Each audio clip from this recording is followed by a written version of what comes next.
afternoon. First, let me announce that we're going to call this Board of Adjustment to order. Announce that all decisions of the board are considered final. If there's anyone aggrieved by the decision of this board, they may appeal to circuit court within 15 days of the board's decision.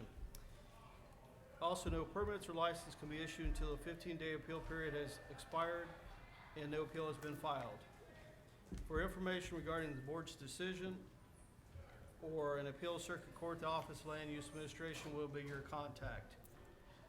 If you will, when you come to the podium, direct all your questions and statements to the board, not to each other or someone in either the staff or the audience. If you have an electronic device, I'd ask that you turn it off or on silent so we don't have any kind of disturbance, and for the board as well. If you will, make sure all your microphones are on so that we don't, I think everyone's should have. We were going to be somewhere else and they had to set us up here, so we want to verify they're all working. We have a large group here in attendance, so I'm going to ask a question for the start so we know how to proceed. How many of you are here for the retif? Okay. So that would be the large majority of the audience. So we may go out of order on this one just so that we can allow you folks to speak and then to get out of here. I know some people are rolling their eyes, but we're going to limit to 4 in favor and 4 in opposition, just for a matter of sake of time.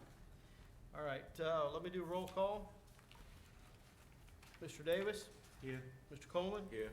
Mr. Metcalf? Here. Mr. Burrows? Here. Mr. Milling? Here. Mr. Golden? Here. And I'm William Guess. We have everyone in attendance. We have a quorum. If we have a recusal, we'll still have a super majority to vote, which will allow us to hopefully close out a couple of these holdovers. Mr. Anderson's here as our legal representative. All right. Guess we'll proceed with, I'm gonna make sure I call the application 6056, 6004, retif oils and fuel. Mr. Chairman? Yes. I'm going to recuse myself. Okay, Mr. Metcalf is going to recuse himself on this one.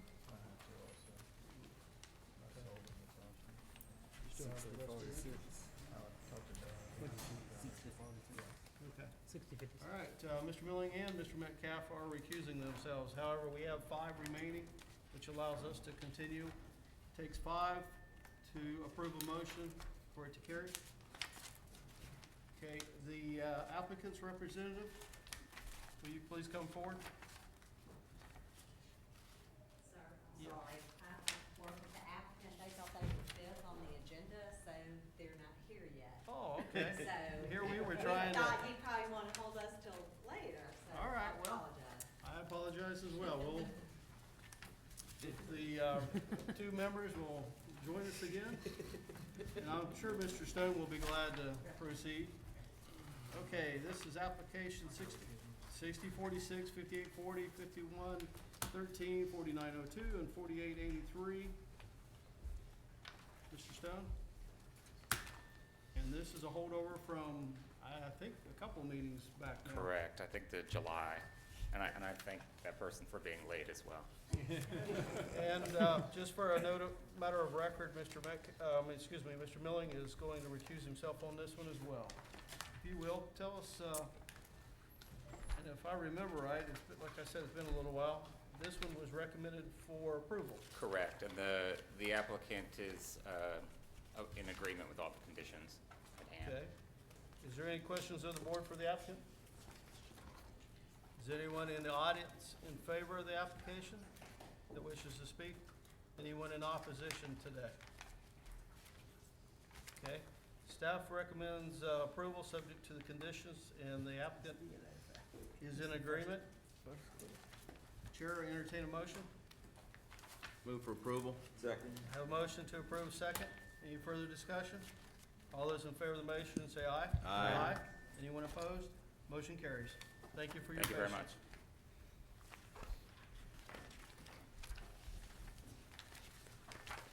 All right, application 6050, Spanish Villa Condo Amendment, Owners Association. I'm a little tongue-tied here. Apologize here. We also have handout. I believe this is from August, Owners Association. yes. Okay? It's a holdover from last month. Yes, ma'am. So, I think the reason we had to hold over, we just needed to amend the drawings, and those were amended and sent from the surveyor to reflect a 6-foot variance off of the right-of-way.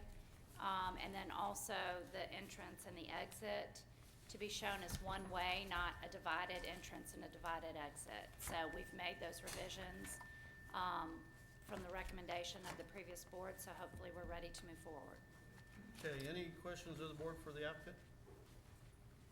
I do, Mr. Chairman. Mr. Miller? Did you see the comments from the staff's report?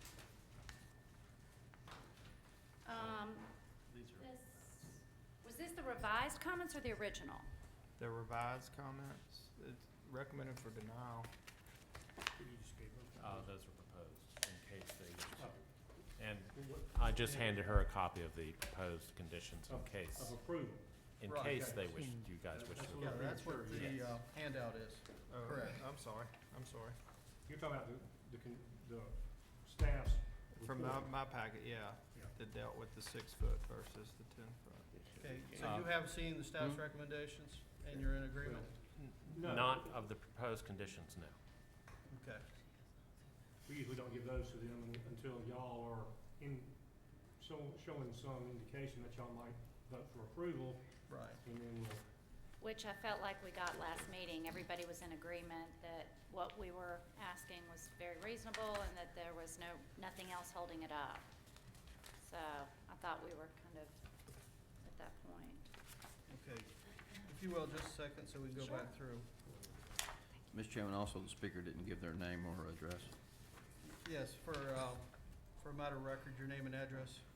Cassandra Stevens, 57 Bradford Avenue, Mobile, Alabama, 36604. Okay.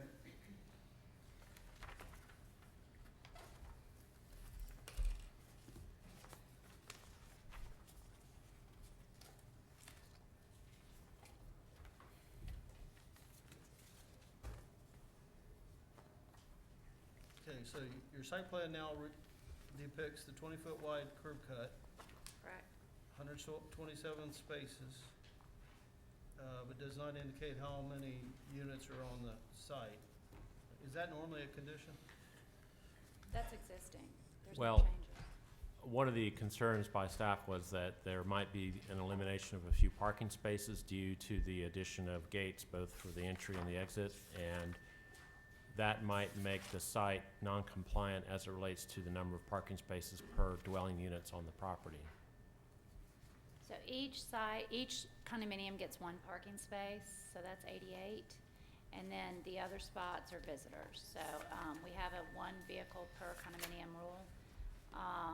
And then on the east entrance, there's no effect. It's already marked off. On the west entrance, you're correct, we will lose 3 parking spots. So 2 to 3, just depending. Could be only 2, actually, but Well, the zoning ordinance would require for 88 dwelling units, a total of 132 parking spaces. And the site plan shows, I think, after the provision of the gates, that there would be 127 spaces. So how many do we have now? the site plan that I think was submitted showed 127. So if you're losing 3, you had 130. Right, yeah, 2, maybe, it may just be, actually, I think it's just 2, losing 2, but, either way, so if it didn't have parking before, you're gonna require us to add parking later? I don't understand that. Staff is just pointing out that the addition of the gate and the fencing will result in the loss of a few spaces, which could put the site in a greater degree of non-compliance than what it currently was. That's all. Okay. Okay. Mr. Chairman, Yes, sir. I have a question for the applicant. With regard to the 6 feet and 10 feet on the setback of the fence, Correct. did the applicant consider the 10-foot setback? And then what was the? Well, it's already 13 feet off the street, so we were. The current fence. The current fence, well, no, I'm sorry. The sidewalk is 13 feet off the street. So what we had asked last time when we came, y'all proposed 10, and I said, is it possible to just do 6? Because that puts it 20 feet off the street, and there's really no reason not. It's in no way in the line of sight for cars pulling out. I actually went out to the curb and watched traffic. There's for you to get out onto Old Shell, you literally have to pull your car to the end of the driveway. So that would put the fence almost 20 feet behind you, at least 12 feet. So line of sight is not an issue at 6 or 10 feet, which was the main concern, is line of sight, which is also my concern, as we have elderly people that live there and would not want to do anything that obstructed views in any way. So Certainly. this, putting it 20 feet off the street, which is what it is, 13 plus another 6, 19 feet, is absolutely out of the line of sight of entering and exiting the property. Okay, Mr. understood. Metcalf? Question for the staff. Bert, when you said that staff was still concerned about visibility, did staff visit the site and do what this lady did and actually look at it, or were you just looking at numbers? I'm familiar with the site. I didn't actually go there for this specific application. I will note that traffic engineering is comfortable with the requested 6-foot setback as opposed to planning's 10-foot setback. I think planning is additionally more concerned with the fact that this would set a precedent for high fences essentially east of McGregor being on Old Shell Road. Currently, there are no fences really 6 feet high right on the front property line, or at least this close to the front property line on this side of Old Shell Road between McGregor and Interstate 65. But there are other Oh. there are other developments. UMS has a Ma'am, fence. excuse me just a second. There are other developments, residential or maybe multifamily in Spring Hill that have those high fences. You're just saying the difference is not on Old Shell. That's correct. And so But- what's the difference in staff's mind between Old Shell and other streets? Well, Old Shell carries more traffic, has more pedestrian traffic along the sidewalk than some of these side streets So do. what does the height of the fence have to do anything with that? Again, that relates back to visibility. Planning staff perhaps has a different opinion than traffic engineering staff. However, they are, Visibility for what? I don't really, pedestrians passing by the site. You have numerous schools in the vicinity. okay. All right, thank you. Numerous schools that have the same fence that we have, so Okay. they actually have the exact same fence we're looking at. Any other putting up. questions of the board for the applicant? Okay, I have a question for staff. A few years back, we had an application on the corner of Old Shell and McGregor for a PUD, a wall, and it seems like the setback was nearly the same. On Old Shell at McGregor, Yeah, on the northwest side, Gas station. right past there, right in that area. well, I do know that there are residential developments that have high walls on Old Shell Road west of McGregor. I think the Morzette compound is one example. They have their wall right up on the sidewalk on Old Shell Road. Going north on McGregor, on the west side, you also have 2 condominium developments that also have their walls right up on the sidewalk. I have observed that there are visibility issues with them being right up on the property line. Okay. And this one, last time we talked about a 10-foot. Correct. A setback. Okay. Any other questions of the board? I have one Yeah. quick question for the Go ahead, applicant. Mr. Golden. In your rendering here, it's just an iron, you're not talking about a Correct, solid it is not a block. solid fence, no. wall, It's okay. it is like as drawn. Okay, Okay. thanks. All right, is there one in the audience that's also in favor of this application, wishes to speak at this time? Anyone in opposition today? Okay, thank you. Questions of the board, comments?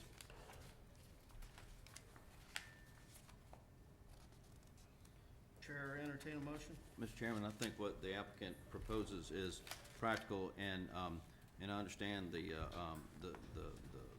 to some degree, the staff's concerned about the 6 and the 10 feet, but if they were to go back to the 10, it looks like that that they would lose a couple more parking spaces, which would exacerbate the problem or potential problem that staff brought up.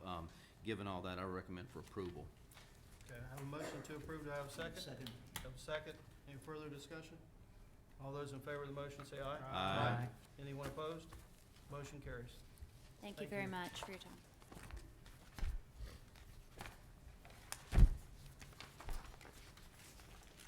All right, since we're going in order, I guess the folks are here for the TIFO, just have to bear with us.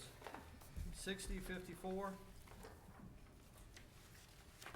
Application 6054, Rick Twilly. Your name and address for the record, sir? Rick Twilly, 3615 River to Sheen, Mobile. All right, yours is recommended for denial as well. Will you tell the board why we should consider otherwise? Well, what we have is, if this lot is in a floodplain area, so we have to elevate the AC pad to approximately 24 inches, which puts us over, that puts us 4'6". I looked at the options of putting the air conditioner to the far side, but we can't get access to that way. I actually had the plan, I knew this going in and discussed it with zoning originally, but we knew we'd get to this point at some point. But as far as it being just the offset, 4'6", and I have a letter from the adjacent homeowner who has accepted that. Sees no problem with it. Because it's in a floodplain, we do have to have it raised because the BFE is 11. Okay, have you provided a copy of the letter to staff? No, I have not. Can you do that for us?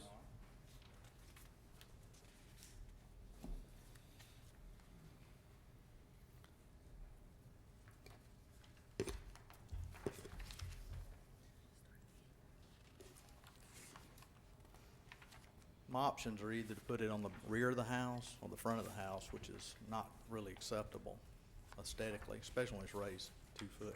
So, Okay.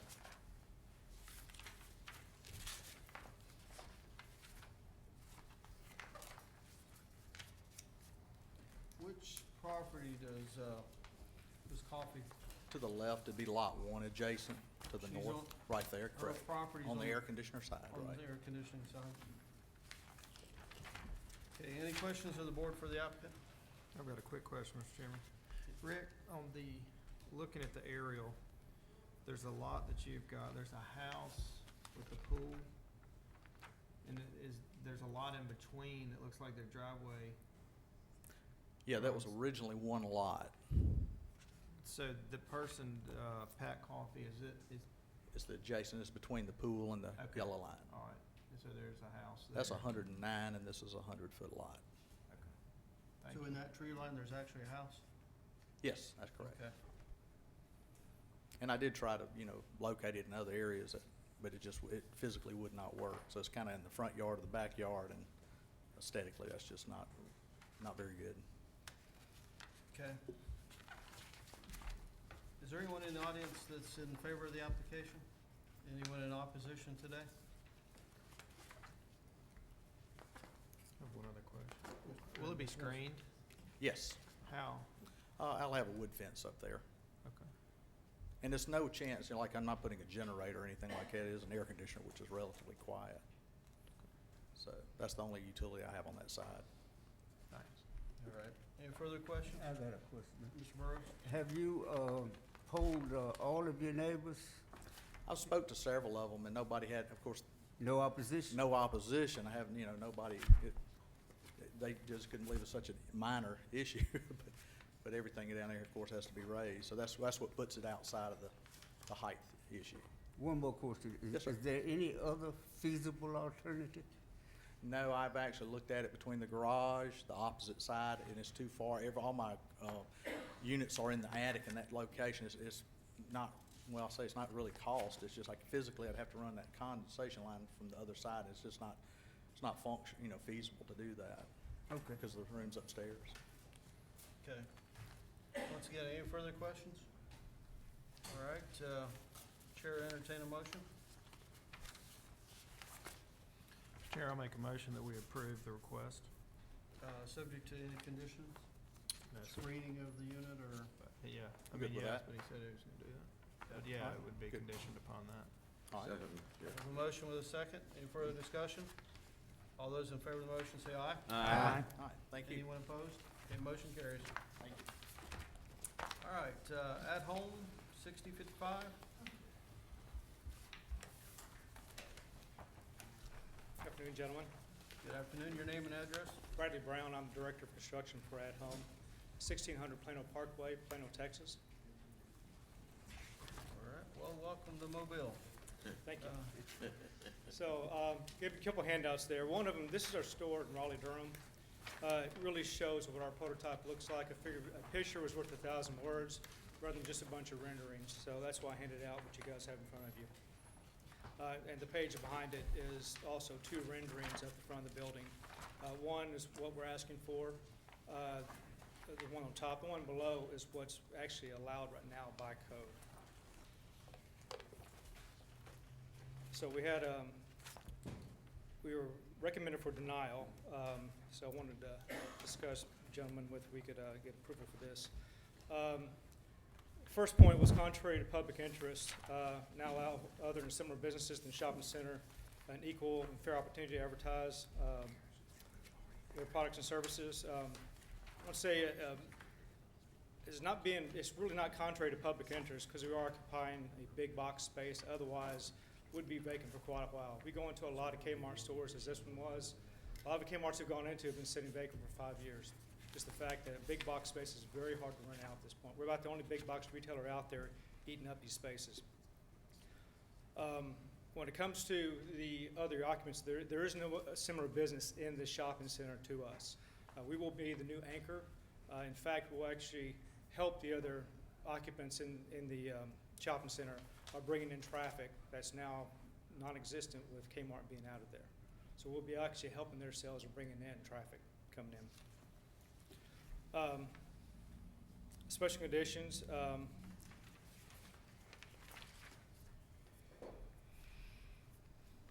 So special conditions of us needing the additional signage to promote the business do not exist in such little enforcement of the provisions. Chapter 1 result in rest of hardship. As the space is available, combined proposed sign, already approved wall sign. If you look at the photo that I sent you over, that is our prototype. That is how we brand ourselves. This is, in any new store we build, this is our look. Part of that look is not only our distinctive house, our gray color, our at-home sign, but our tagline is part of who we are. It explains to the customer that we are the home decor supercenter. Coming into a new market like this, people don't know who At Home is. I've had multiple people even out in the hallway, even lady in security, saw my tag, asked me who I was. I had to explain to her who we are. So really coming to a new market, this is really part of what we have to really show the customer who we are so they understand. Our customers don't come to our stores very often. Right now, our average customer comes to our stores 4 times a year, mostly seasonal, because we're a big seasonal place. So as they drive by, we want them to see who we are so they know to come back to our store, especially seasonal, but come in any time and look at us and see who we are. Third point, spirit of the chapter not observed, substantial justice shall be done surrounding neighborhood. Granting the variance because the proposed sign set precedent for other stores within the shopping center allowed additional wall signs, creating a cluttered, unfavorable physical image. 2 things that were proposed by staff was either putting these tagline next to the entry to the left, which is within code, or putting it underneath or at home. That makes that in itself cluttered. So by our current sign here, this actually unclutters, makes the space, just to have such a large building, actually gives more balance to the space and to the building. So that the building is more attractive. If you look at, once again, referring back to the photo, it does help balance the looks of these buildings. As far as it comes to same precedence other stores, the same shopping center, we're the biggest one there. We have the biggest footprint, we have the biggest space in the front. That alone could be used as precedence of why someone else, if they want an extra sign, why you could deny theirs, saying, look at the size of the at-home store. Just the square footage alone, this is a small percentage of our overall square footage of building. Okay, any questions for, it's Mr. Brown, correct? Yes. Any questions for Mr. Brown? For the staff. For staff, please Yeah. proceed. How does the home decor superstore sign differ from, say, like Winn-Dixie Center pharmacy? It's an informational sign. How does this differ? Well, informational signs have size limits as well, and this sign would exceed those size limits. So we're dealing with the size rather than the sign itself. Well, it is part of their advertising. You know, the word pharmacy, for example, is a generic term that the former Kmart had to let you know that they had a pharmacy on location, versus saying that if it was just at home saying furniture, that would be an informational sign. But this is saying, you know, something that is part of their corporate slogan. Yeah, but home decor is also furniture. Well, this is something that is consistently used at their locations throughout the United States. So it is part of their advertising tagline, and that's how we look at it for this case. Kind of like Wendy's was a couple meetings ago with their, Quality is our main ingredient or something like that, so. okay. Any other question, Mr. Coleman? Any further? Yeah, Mr. Chairman. Mr. Metcalf? Staff, if this sign, if that copy were underneath at home, would y'all consider that'd still be part of one sign, would it not? Could you draw a box around it? It could be. Kinda like Lowe's says America's Home Improvement Warehouse? Yes, if it were all grouped together in one box, it would comply, yes. So really no different, just taking off that piece and sticking it on the side. Yeah, it's also on a different plane of the building, so. Okay, and then like at Lowe's, where on one side will say garden center and then indoor lumber yard, that would be informational signs, not advertising. Okay, thank you. Any other questions? I got one for the staff. I don't want to make myself sound ridiculous here, but I'm perplexed as to what's the intent of the code here, Well, with these. the sign regulations were adopted in the early 90s, I believe, to set a standard by which all businesses could comply with, because prior to that, there was really very little to any regulation of signage in Mobile. And so there became an interest of citizens and elected officials to put some sort of control on that, hence why our sign regulations were initially adopted.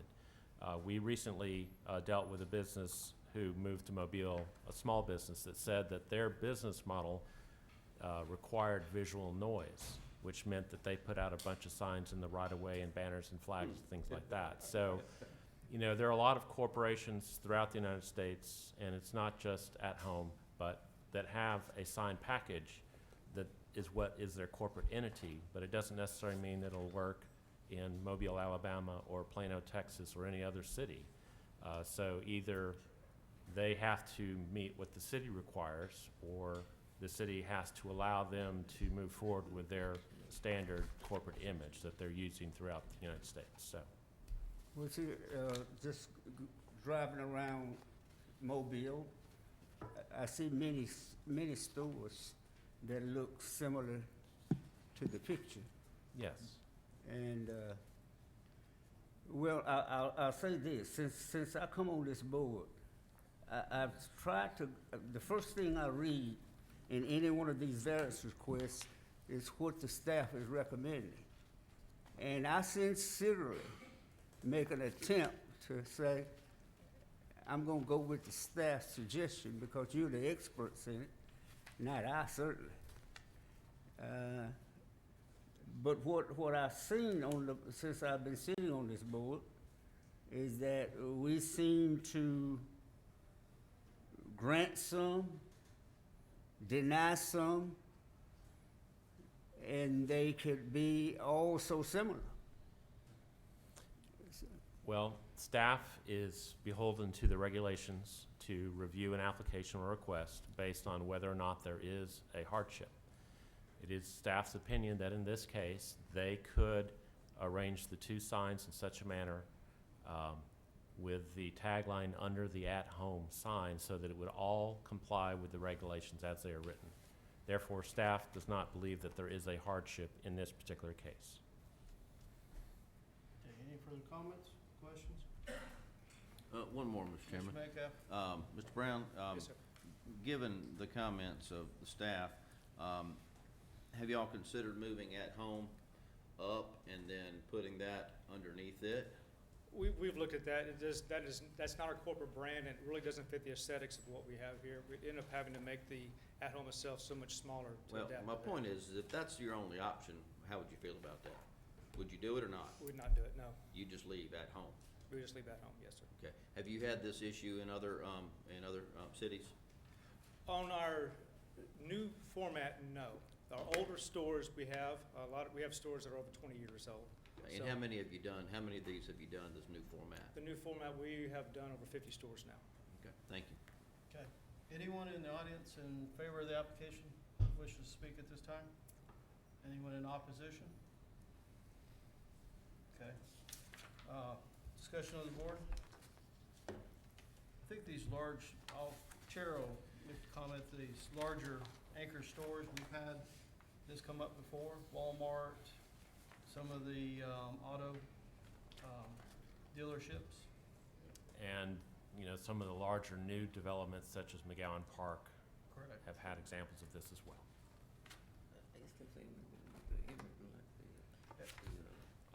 I think from a hardship standpoint, and it may be self-imposed, but at home would not tell me what your product is. Exactly. Exactly. Because I actually had to go and do a little research when I seen this on the agenda. So I could see that, plus this is a very sizable facility. I mean, we all probably have been there at one point or another. And the fact that you're on a very busy intersection, I think a lot of the other stores in the adjacent facility are vacant now or have recently transitioned to other I tenants. think So- there's two others I know of right now that are vacant right next to us. Once we come in, big possibility of those now being occupied once we come Right. in. So anyway, I do, as a member of this board, think that's something important from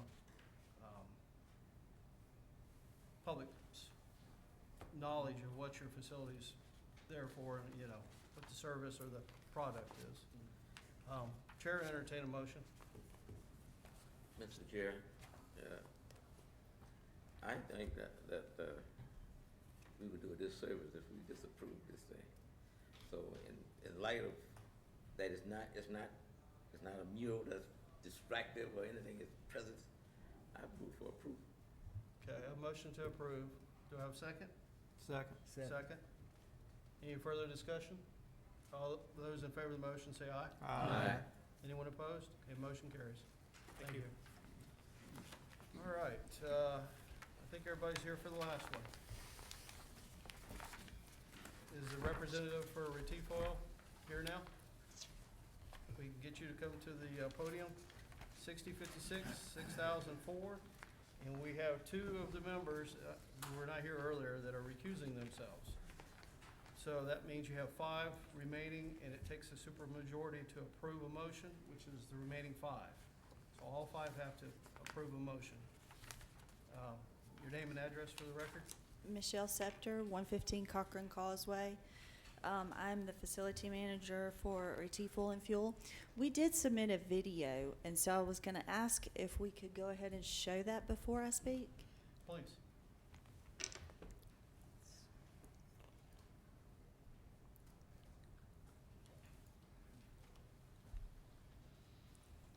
This video will give you the idea of what a normal operation on a day-to-day basis would be for Retief Oil.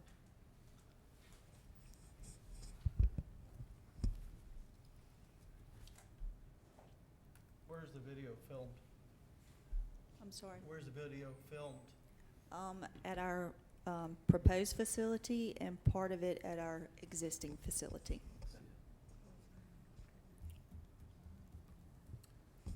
We're having technical difficulty. Pause this for a minute. When we tested this, it was working appropriately.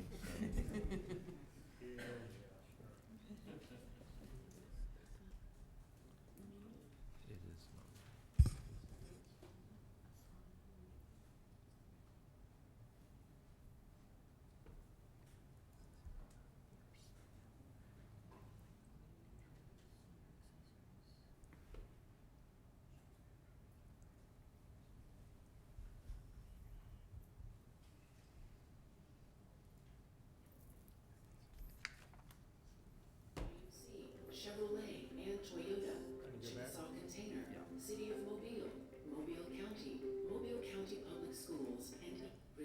Oil and Fuel is a family-owned business that has been serving the petroleum needs of customers across the southeastern United States for nearly half a century.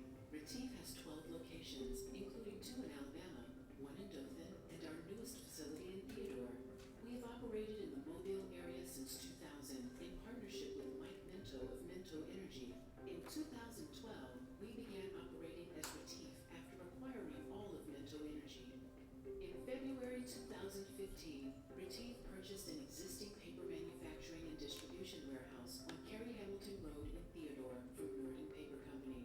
Its central location will allow us to better service our growing customer base in the Mobile area with our lubricants distribution business. We serve quick lubes, car dealers, truck fleets, commercial, and industrial clients. Some of our customers include Trax Tires, car dealers such as Ford, GMC, Chevrolet, and Toyota, Chickasaw Container, City of Mobile, Mobile County Public Schools, and Eponic Industries.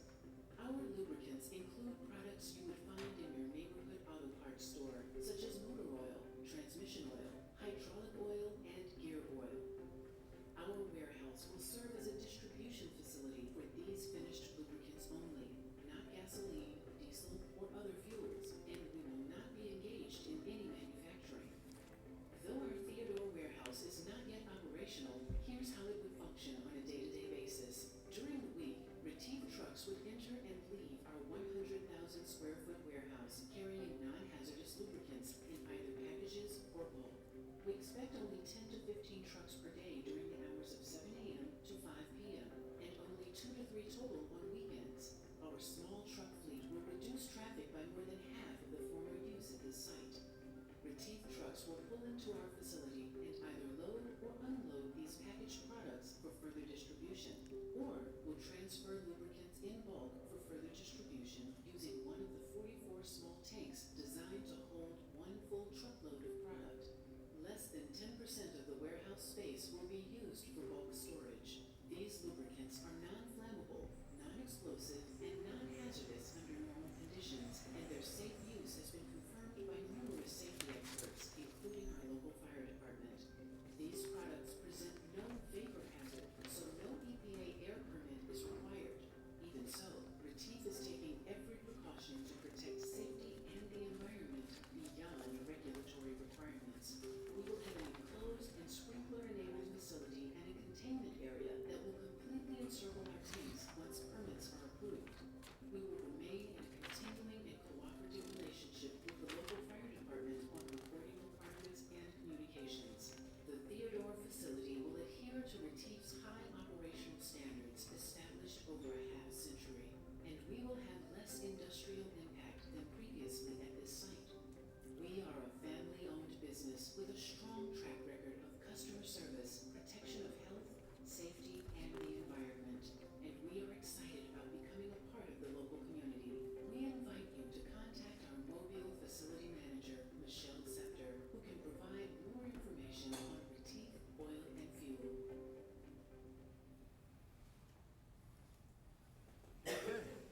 Okay. In November of 2015, we did come before the Board of Adjustments to request a zoning variance to operate a distribution warehouse. And I think that it's important that we clarify that we are asking for a variance, not a rezoning from an I-2 to an I-1. There's been some misconception, and I know Mr. Burrows and Mr. Davis, also had some issues with and some concerns.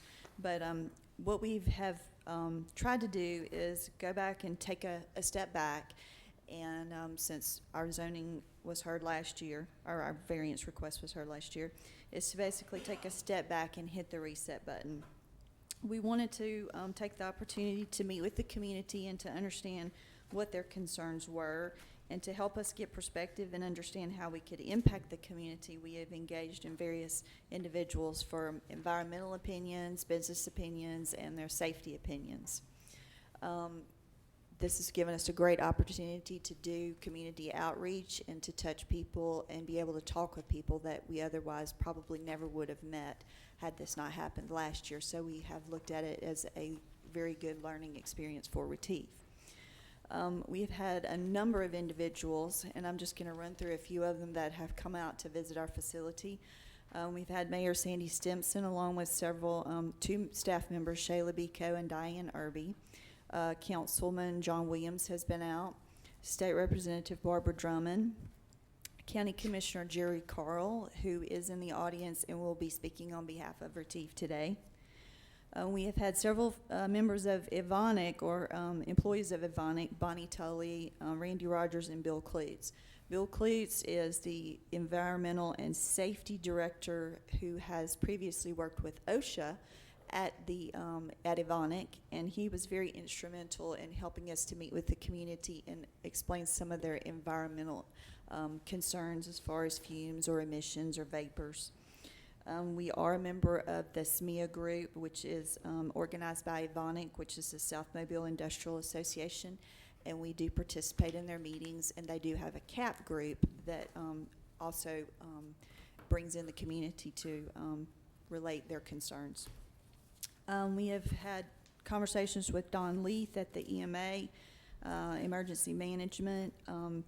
The fire department has sent over all 3 of their crews to tour the facility with their fire captains, and also Chief Petaway. He is in the audience today, and he will be addressing emergency planning and safety concerns.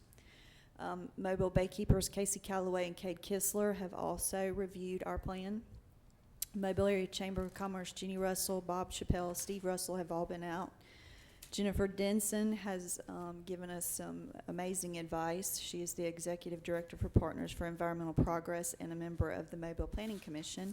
And we have also consulted with the Board of Directors for PEP.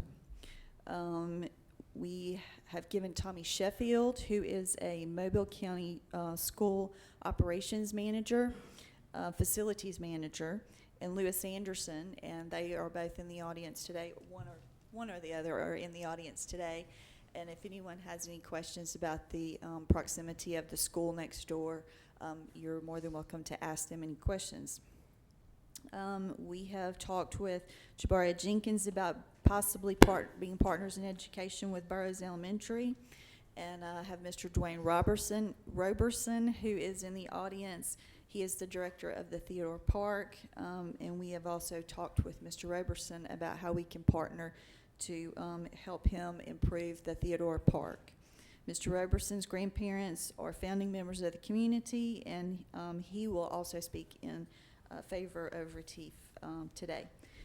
We've engaged Frank Dagley and Associates, and Tom Wade and Brian Dove from Gulf States Engineering, who have all reviewed our plans with regards to the non-hazard nature of our products, our sprinkler system, plan review, and they're all in the audience today who can answer any questions that you may have on safety. We have engaged the community by sending out over 130 invitations to landowners within a half a mile of Retief. We have invited the pastors of the churches, Dr. Nelson, Dr. McCants, and the principal of Burroughs Elementary, Dr. Julia Nelson. We've heard and addressed all the legitimate concerns of the community. Vapors and fumes, there are none. Our products that we distribute from the Retief warehouse do not emit vapors or fumes. Noise, traffic, environmental concerns, proximity to the school. We have agreed to self-limit in our application to 25% of the warehouse, and as you saw on the video, those tanks that are in there now, which are completely empty, take up probably about 10% of the warehouse. So it's a very, very small footprint that we will be having bulk product. We've heard concerns like we were sneaking in tanks in the middle of the night. If you drink oil, it will be hazardous. You're poisoning our water and our soil.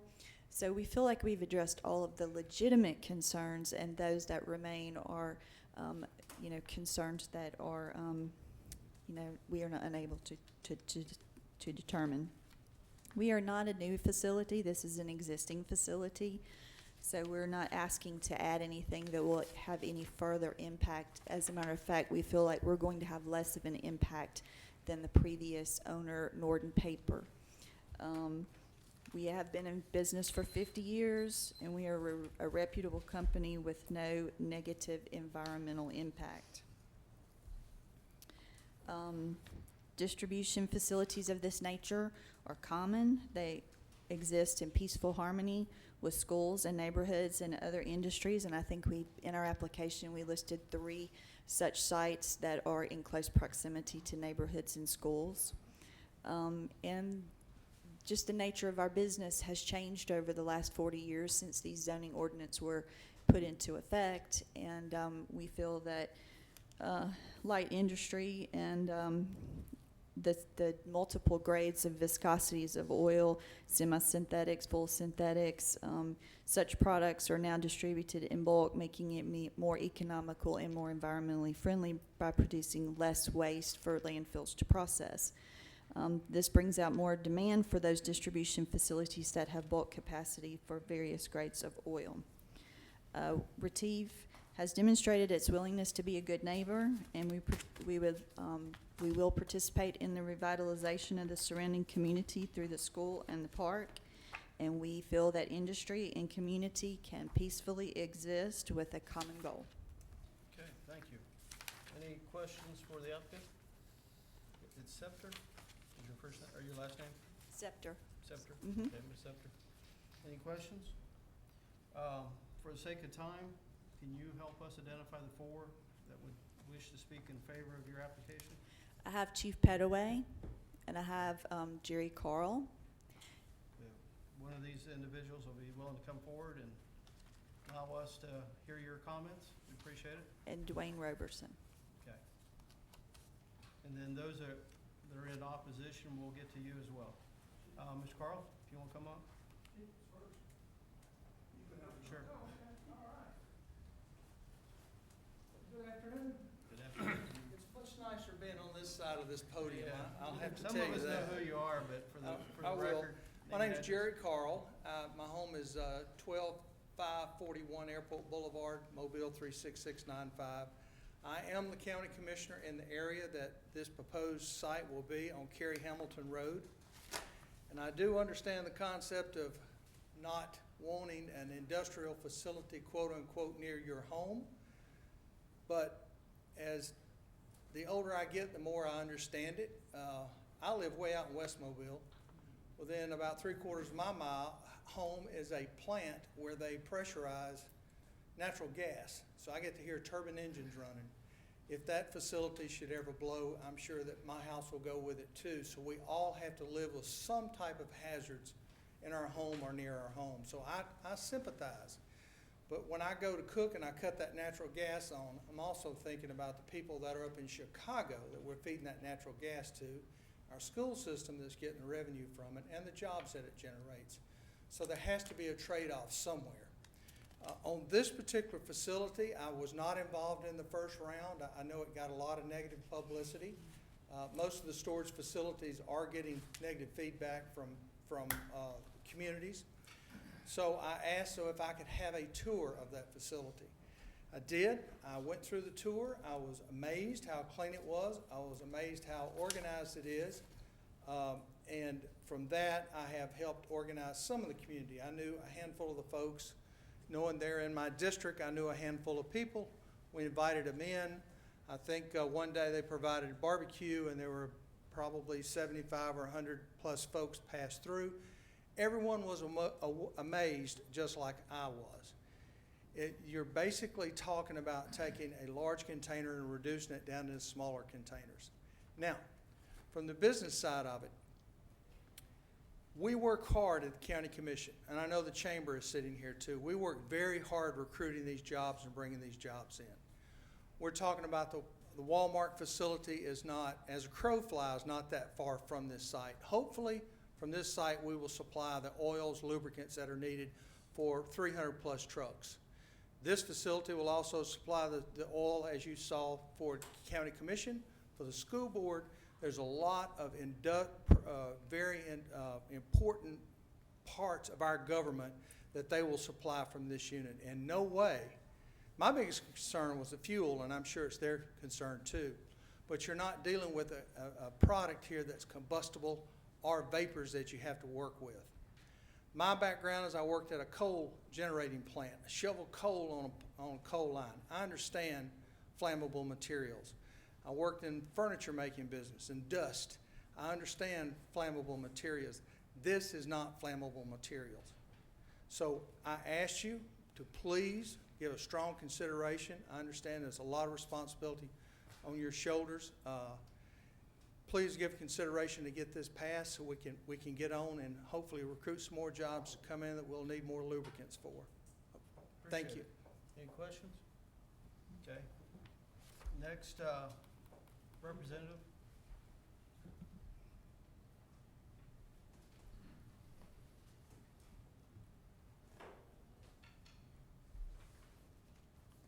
Good afternoon. Good afternoon. Your name Chief- and address, please? Chief Pettaway, Mobile Fire Department, 231 North Gould Avenue, Whistler, Alabama.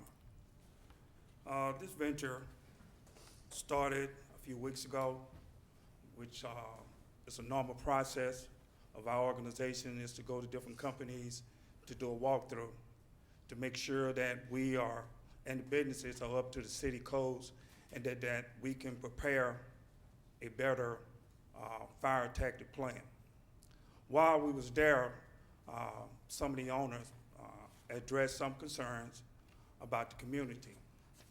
Being that so, I made several visits into the community, talked to some of the residents to find out what their concerns. Most of the concerns of the community was the explosions, possibilities, environmental problems, pollution, vapors, long-term issues. As the video illustrated, these processes are not actually a threat at Retief Warehouse. We have to look at Retief Warehouse as being a warehouse. Most of these concerns of significant problems mostly happen at an oil refinery. I give the example of an oil refinery because at an oil refinery, you have to have furnace, boilers, vapors, chemical reaction, those things to transform oil into different agents such as jet fuel, kerosene, and regular fuel. These combustibles, they can possess a very danger to the community and to the city of Mobile.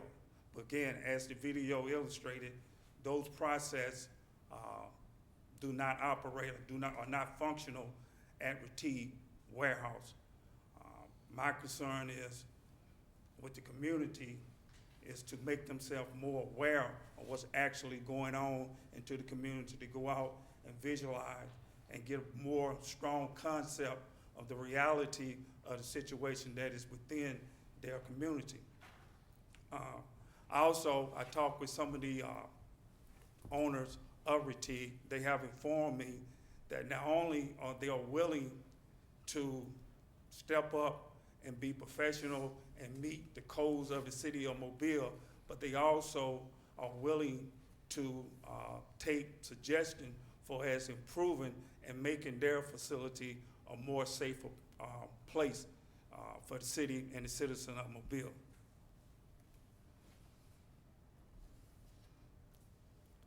Also, there's a school, which is Burroughs Elementary School. That was a concern whether or not, if an incident was to occur, how would our kids be protected? I went over to the school and I noticed that Burroughs, it has a one-way in and a one-way out. I found that to be a tremendous problem.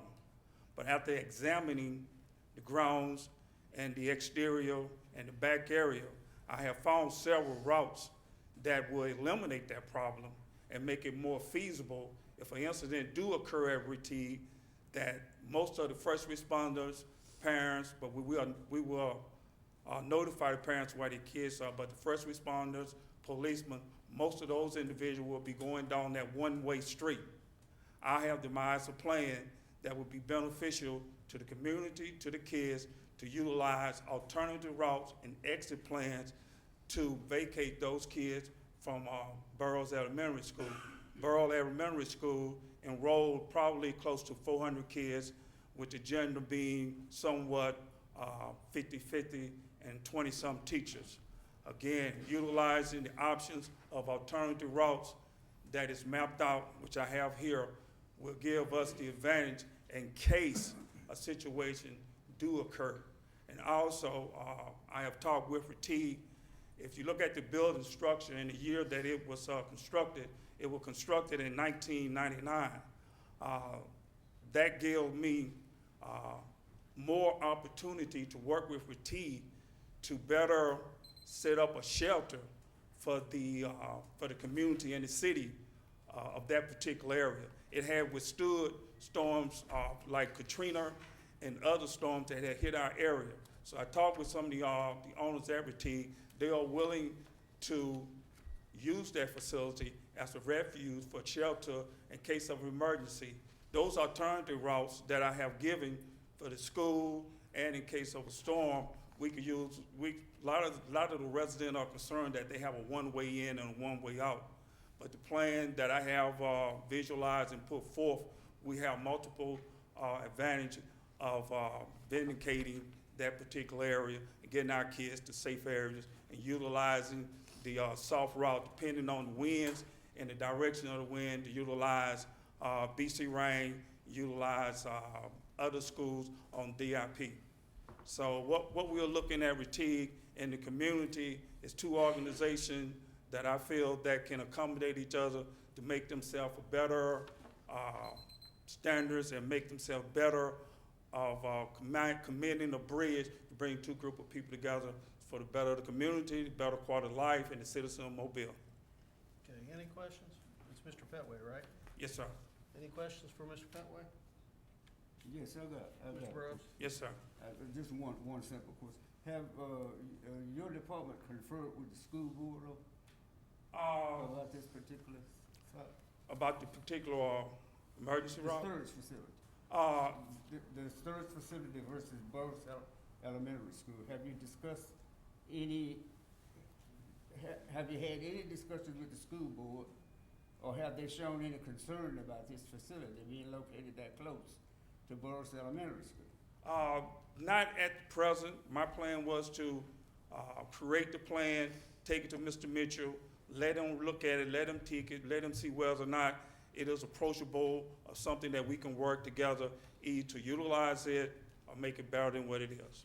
Okay, But- but the question is, have you reached out to the school board? Not at this present. Okay. Not at present. Yes.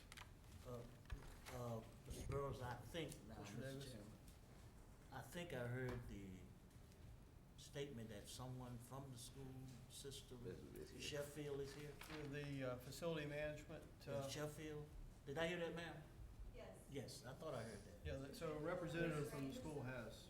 There's somebody. So she has a recommendation from the Mobile County Public School? I don't know what that person will say. Somebody from the school board is here. Well, excuse me, for order of the meeting. My understanding, just to clarify, is you've talked to Mr. Sheffield, and he's in support? Support, yes. Mr. Okay. Sheffield came out and, Mr. Anderson both. And Mr. Anderson is who's the principal? Miss- Mr. Sheffield. No, principal. Ms. Nelson? Principal, I'm sorry, that is, Julia Nelson. Okay. Are either of those individuals here today? I don't see them. I spoke to Ms. Nelson, who's the principal at school. I met with her on one occasion to discuss the situation of evacuation plan with her and the kids and the staff. Are you aware of the capacity of storage that's gonna be contained in that building? How much flammable liquids, class 3, class 2? Are you familiar with how much is gonna be there? Right now, we're looking at the oil, and it's not very high flammable, but I can look into it and find the exact quantity. That would be no problem. My recollection is somewhere between 200 to 300,000 gallons of class 3 flammable liquids. Okay. That's quite a bit. Excuse me, for order, Mr. Petway, do you know the quantity? It's 20 tanks of 8,800 gallons and 24 of 4,000 gallons. So what's the total volume? Trick question. It's, I think, it's in the application. Yeah, sir. I thought so. That was in the application. All right. Any other questions, Mr. Burrows? Anyone else on the board? All right, thank you, Mr. Petway. Thank you, sir. All right, I think we have room for, we had two more, or at least one more. Mr. Roberson, Dwayne Roberson? Your name and address for the record, sir? My name is Dwayne Roberson. Address is 9451 Three Notch Road in Theodore, Alabama. And you're in agreement with the applicant? Yes, I am. What's your relationship, sir, with your interest? How do you represent the community as it relates to? Well, right now I'm the acting director at the park there in Theodore Annexation Park. And I was called out, or had a phone call to come out and tour the facility. And I don't want to, look as if I'm taking sides with anybody, because the community is my family. My family resides in that community, and friends and neighbors reside in that community. But when I went out to the facilities to take a tour to see what it is, the products that they were going to be storing in the facility, I saw where that it was nothing that could potentially harm anyone, because there again, all it was a storage facility, not a processing facility. And I invited a gentleman out, well, several people out, to come and take a look at the facilities. That's all I say is go out and take a look at what it is that's being done. Because I can get information and bring back to someone, and that information can be misconceived. So what I recommend is everyone just go out and take a look at what it is that they're doing, and then you get a better understanding about that process or the processes in which they're going to be operating in that facility. I don't have anything else to say. I mean, I just want to be brief and just kind of. How close do you live to the facility? Me personally, I live approximately 10 miles from the facility, but I have family members that lives in the back door. My grandparents is from that community. My aunts, uncles is from that community, cousins, and et cetera. So my family is deeply rooted in that community. Okay. Any questions? Yes, I have a question for you. Mr. Burrows? So you visited this site one time and you decided it's totally safe. Do you have any credentials in flammable liquid storage buildings or warehouse? No, I've not. As far as flammables, I have not, but I'm familiar with a larger company, Plains Marketing, which is not in here, but Plains Marketing, who is one of my customers who I service, that have tanks 10 times the size of the tanks that are currently in place there. And I don't see any hazard in their operation, and they are a larger volume company, whereas this company, again, I say, they're just only storing the petroleum to only be reduced down to bottle size or for distribution to the various companies such as Ford Motor Company, Walmart's, Advance, Auto, and et cetera. So You seem to be equating a quart of oil that you change, you pour into your car with thousands of gallons that's stored there. Yes, sir. The magnitude of a fire or an explosion would be greatly exaggerated. If you bend over and put a match to a quart of oil, the fire would probably go out. But once you get the heat going in a building of that capacity, all of those materials have a flash point. they automatically ignite at a certain temperature. And they go, and when they go, they go. But there again, I'm not understanding because they're not cooking or boiling any of the products, it's just a Sir, storage. I mean, I You want, obviously came down here to give us your comments as it relates to having toured the facility. yes, sir.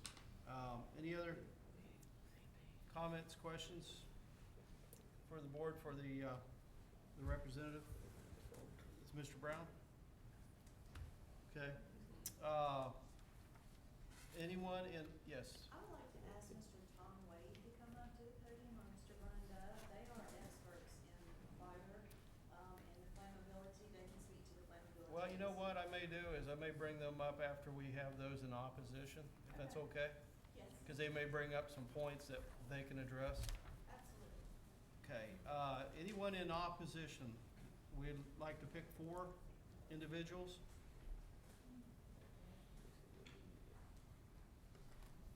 And your name and address, sir? Good afternoon. My name is Robert Walker. I reside at 7099 Old Military Road, Fiddle, 35682. Well, thank you for coming down. Yes, sir. You're in opposition, sir? Is that- Yes, sir, I am. And why would you be in opposition? I'm in opposition. Been a resident of Fiddle for over 76 years. And this coming into our community, it's the disaster when you bring a plant into a neighborhood and put it right beside the school. It's not the flesh punter, but we got pre-K students. We got Head Start students at Burrs. And about I done the research on, it's 280,000 gallons, those containers. And it was mentioned that they brought the tanks in at night. I go to church. I poll my church with over 350 to 400 members. Did they see those tanks come in during the day? By the show of hand, no one raised their hand that those tanks were delivered anytime during the day. After 12 o'clock is daylight. We was told that it came out of Arkansas with escort. That's how they came in. So I say they came in early in the morning because when you have escort, they travel at night, which after 12 in the morning, but I still consider that being night.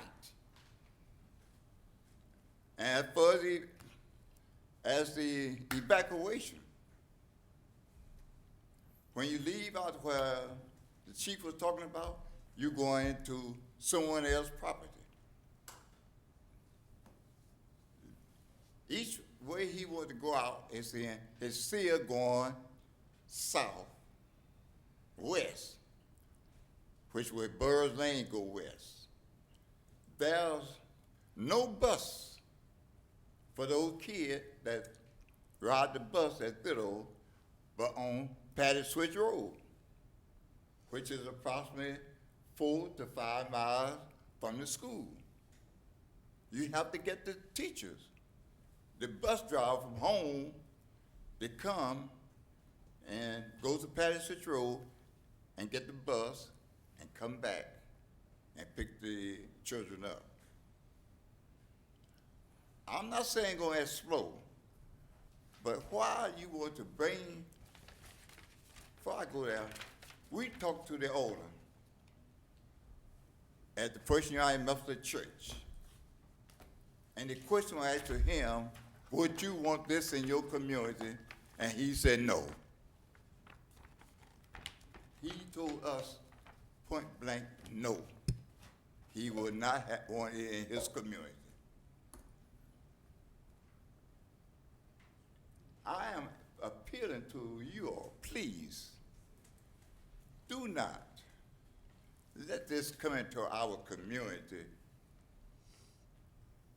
and make our community a place, a dump, waste dump. The map, it do not show the wetland. It's a wetland right back of the plant.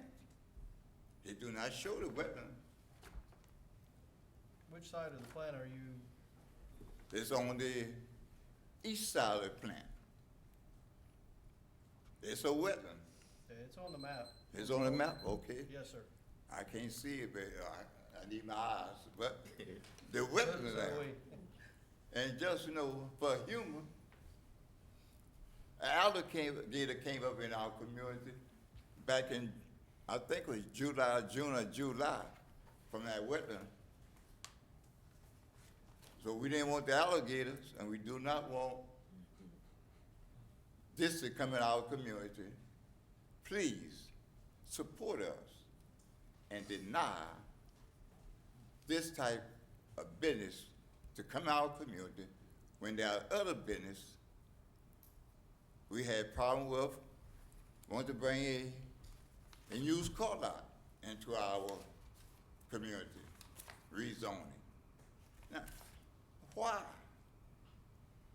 do y'all they want to bring a product in the middle of our neighborhood where most of our people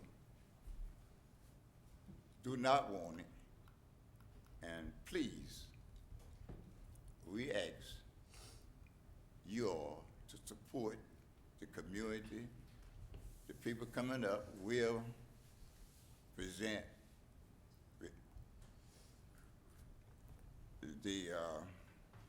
I'm losing my thought, petition. Thank you. Before you sit down, any questions, Yes, I got one for him. Mr. Burrows? I got a comment.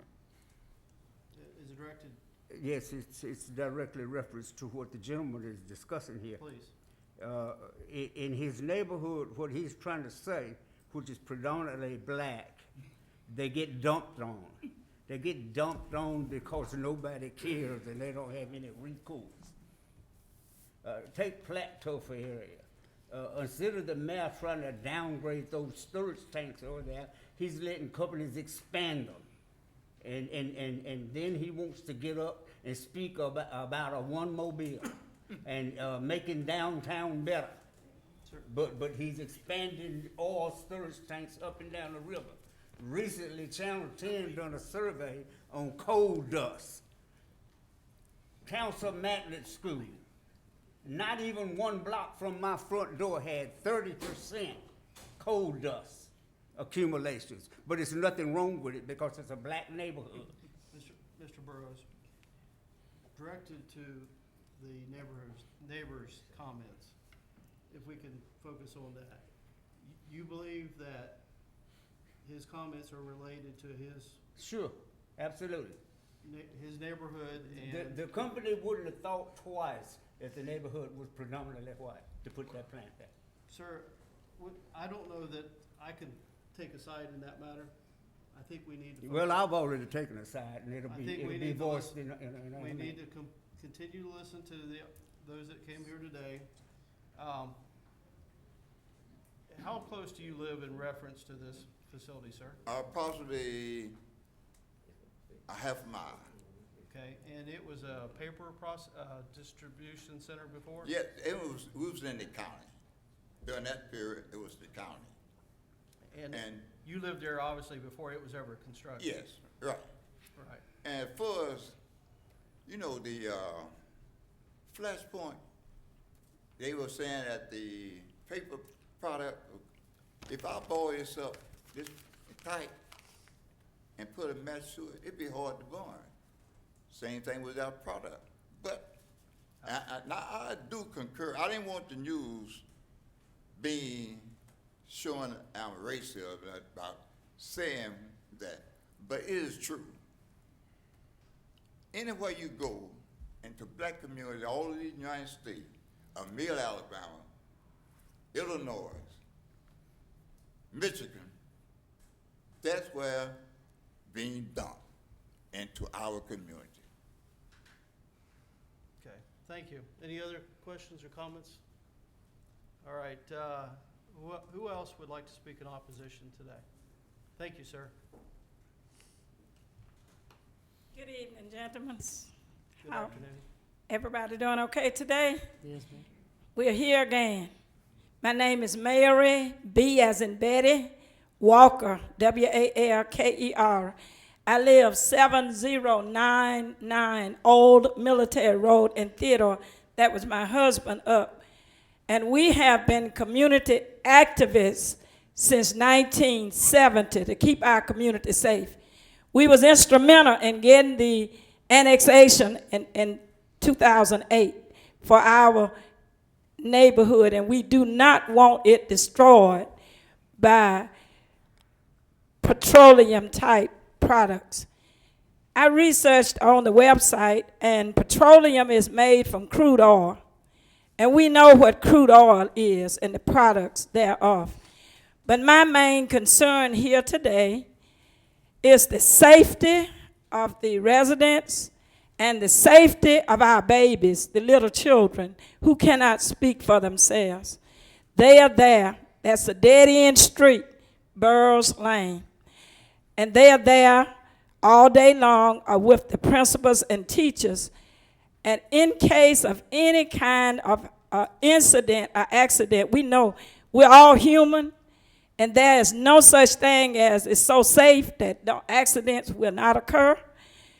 Safety is really a main factor. The cancer rate in my neighborhood is up. It's not just the elderly. It is lung cancer. I know about 10 people right now who have lung cancer, prostate cancer, or some other type of cancer. There are a lot of people who have allergies and asthma. And these things are not just occurring because of the clean air. It is occurring because of the things that are in our atmosphere. Now, I have with me a petition of maybe approximately almost 600 signatures. I've been living in Theodore since 1970. And I'm about half a mile, I doubt if it's that far, from the site. We have toured that site. We have sit down and talked to the owners of that site. We have met with the attorneys of that site. So we are still adamant that it is not safe. Environmentally, it is a wrong move, in my opinion, because in the environment, when I gas up my car, I get fumes on me. If I check my oils, I get the oil on me, and there's an odor, and it's sometimes lasting. So it is no such thing that a petroleum product is safe. It's not like drinking water. It's not like Coca-Cola. And those are tanks that we saw, those big drums. We didn't see any oil cans when we went in. We didn't see any brake fluid cans.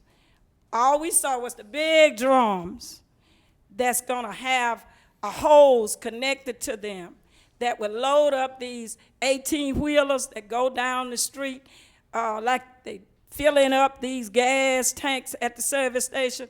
Those big trucks drive into the building each day. They drove up in the building and parked there. Now, when you fill them up, there's bound to be some fumes that leaks in the atmosphere, because every time I gas up my car, fumes get in the atmosphere on me. Sometimes I'm in the car, have to use a wipe to get it off. So the children is my main concern.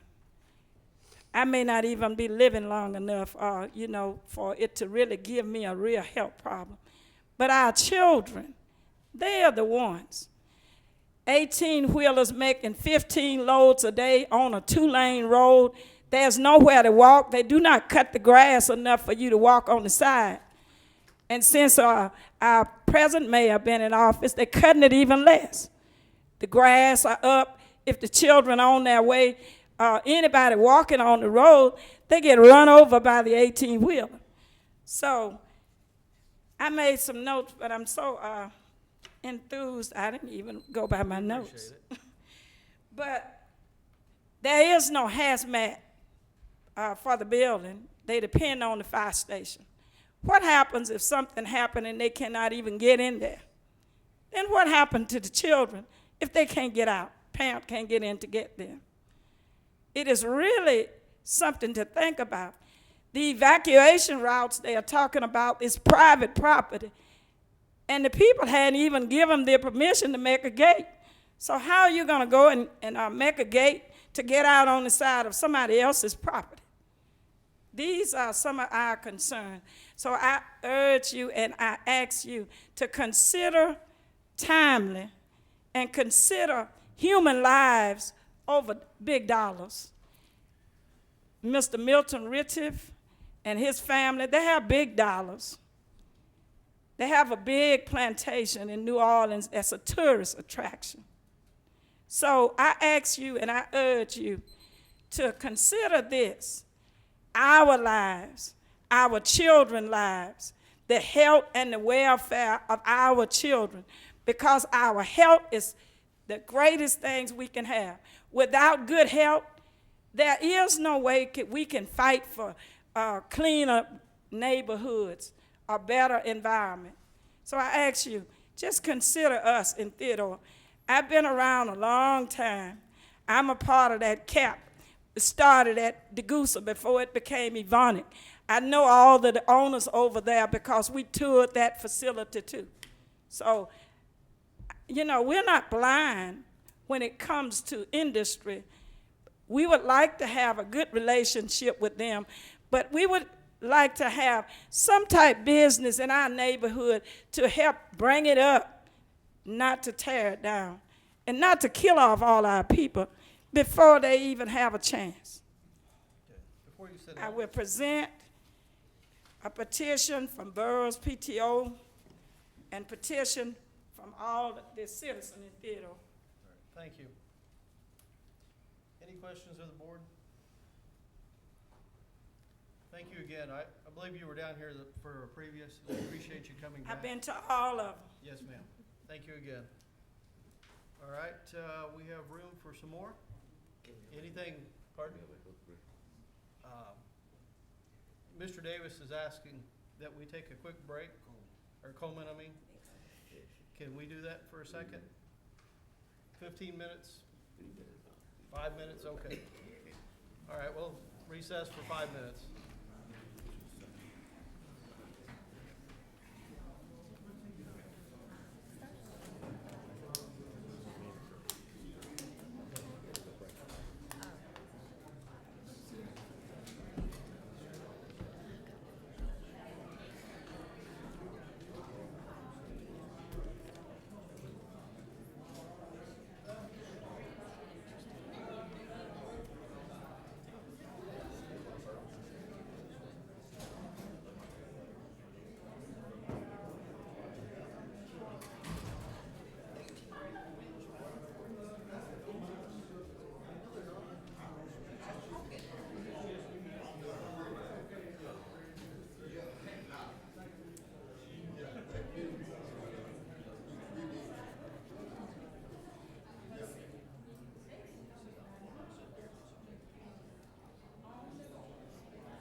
white tray?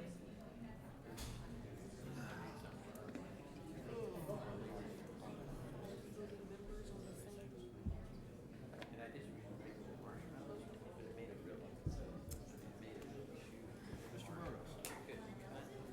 I won't discourage you from making comments, but if you'll help me keep everyone focused on. They left his pen. Yeah. What did you say? I won't discourage you from making comments. I'm quite sure you won't, because I challenge that too, Mr. Chairman. I'm trying to keep everyone focused on the applicant because But that don't seem to be your intent. Your intent seems to be to shut me in. no, sir, you don't know my intent. Because I have not interrupted you. It's not the first time you've done it. I didn't interrupt you. The subtleties exist, Mr.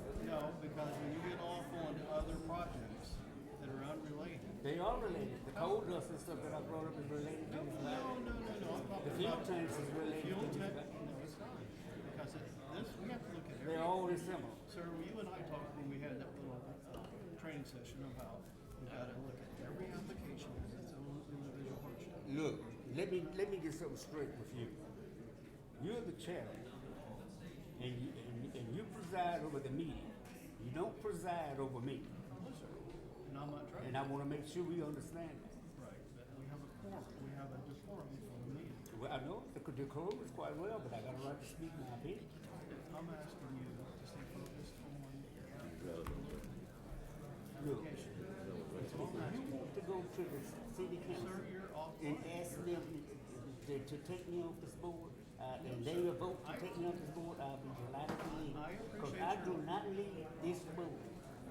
I was asked to serve on this board. I did not Everyone ask here, to serve. everyone here is voluntary. Now, I'm trying to keep the meeting. I don't see where I've disrupted the meeting, no more than you have. No, I'm just asking if we have comments or questions for the applicant. Well, what's your point? Let me let you make it. Okay. What's your point? My point is, let's say we have somebody comes up to the podium. And we talk to them about other things unrelated to this application. That, you never heard this happening. This gentleman was basically declaring that this plant was put there and they get no support. It's the same principle of the coal dust, it's the same principle of the tank farms and everything else, and they all are legitimate to discuss with you. And you and I have taken the same position on those applications. So I've never been in opposition. I still don't understand the problem with what I said. What I'm asking. You sound like the gentleman here that I had a problem with last week. When he come up to me and told me that I'm insulting people. I'm insulting people because I disagree with them. You're allowed. Not discouraging. What I'm asking is we have people come up to the podium. And then we ask questions. Let me just leave it at this. You're the chairman. If I request to speak, I expect to be recognized. You are. If I don't, I will take it to the city council. You're right.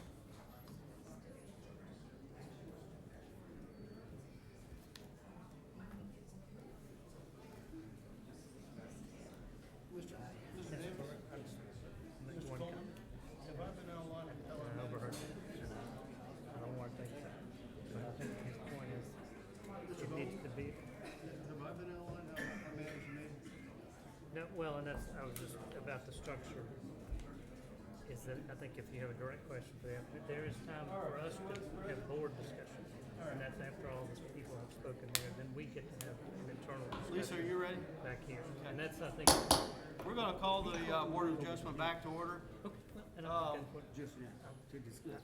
I was I think we had two more individuals that were wishing to speak to us in opposition. If you'll come we forward. get to talk later as a board. I apologize for the interruption. I know you were kind of ready, but your name and address, please. Well, I think he was trying to make. Excuse me, No, gentlemen. sorry.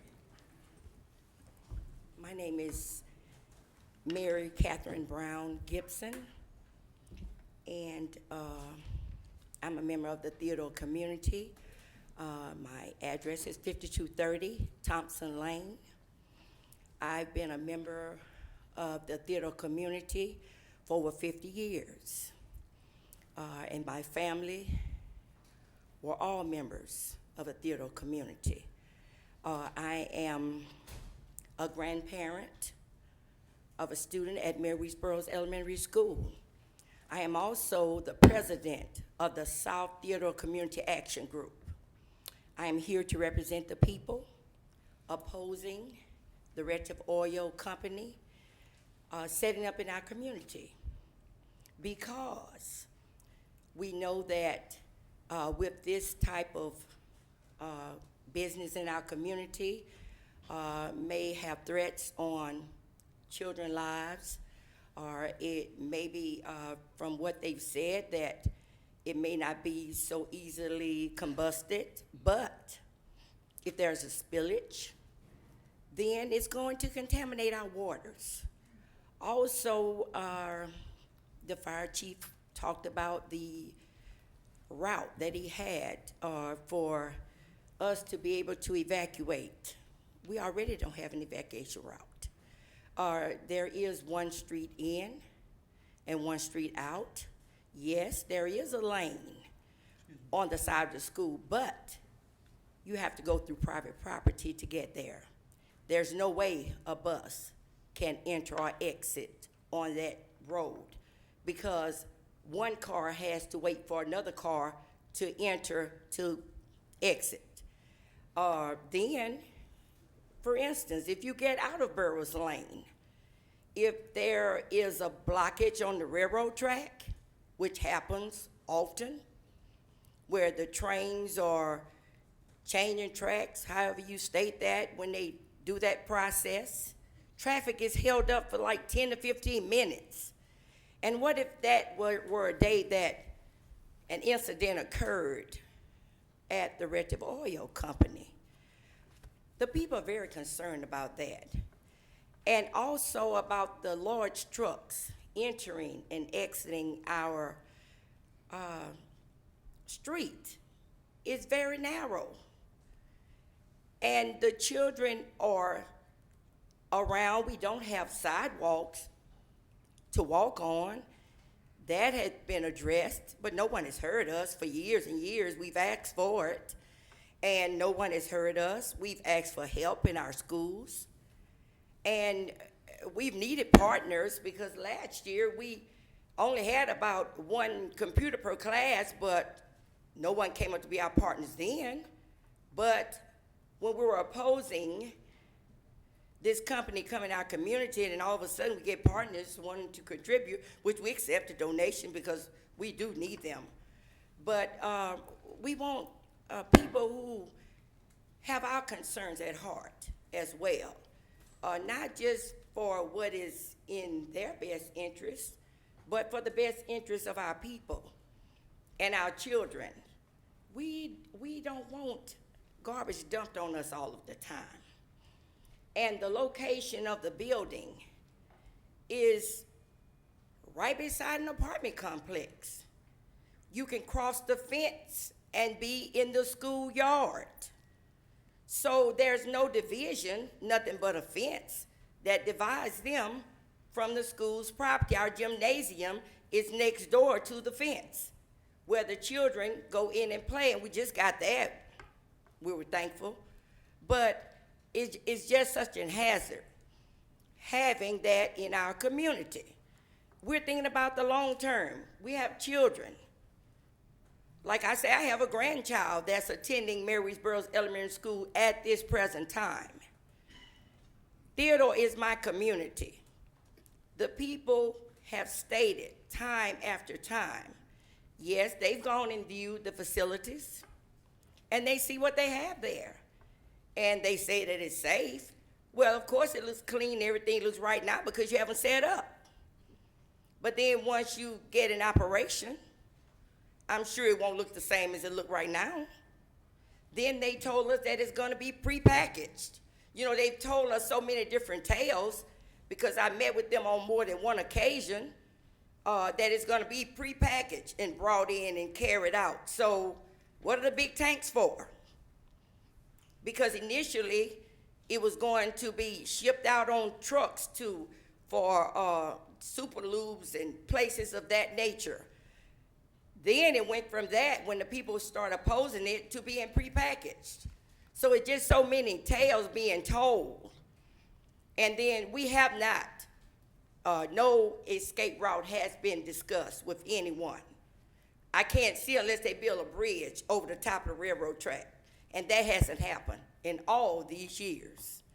And the other company was there, the paper company, and I guess they say, well, it's less hazardous than that was. Well, we didn't have a voice, but now we do. And the people are very concerned. We don't want it. Would you all please consider the way that the people feel, their concerns for the betterment of our future, and that is our children. Thank you. Any questions? Any comments? Thank you. We appreciate it. Anyone else in opposition that was here to speak on behalf of the neighborhood or the organizations? Yes, sir. My name is Lou Graham, 6951 Pope Lane, Theodore. Me personally, I had opportunity to be able to tour the facility twice. And to me, it looked safe, and they spoke of as being safe.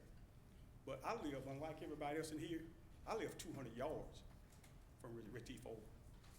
And I believe, like I said, I believe they're safe, but me and my grandbabies, we ride over to that school every day. And if something happened, ain't no way in the world, I don't think we could survive it. Now, if something happened at night, 200 yards from my bedroom window, ain't no way in the world I could survive it. But I think they'll do a pretty good job as far as, and I'm not speaking for or against, but I like what they're doing because I think they allow us so many opportunities in our community to be able to get some help. Now, I've talked to the owners, I've talked to the employees, and a lot of times we're on the same page because I don't believe in signing petitions, I don't believe in picketing.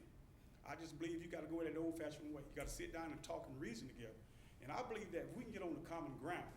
Now, they told me that when I talked to them in their facility, that it could occupy 25% of that building. That means if they got 10% right now, 25% is gonna put them up around 2 million gallons. And I know we can't survive that, school or anything else. It's not, I don't think it's a issue is if it'll happen, it's a matter of when. Now, like I said, I've been living there 27 years in that same place. And like I said, I don't particularly like it, but there's a lot of opportunity there. So I think we gotta reach a common ground and try to work together as a community. If they're willing to stay at that 10%, I'll be behind 100% because I've been in the facility and I think it looks pretty safe. But that just looks. I don't know what happened, but I don't want to come here next year. It's Retief Oil and Fuel. I don't want to be back here next year doing the same thing, saying that we got to fight again because they don't want to put some jet fuel in there, oil, and all these different things. I know what's been said, but there's nothing on paper, and there's nothing saying that they're not willing to do that because they have a lot of land that's surrounding that area.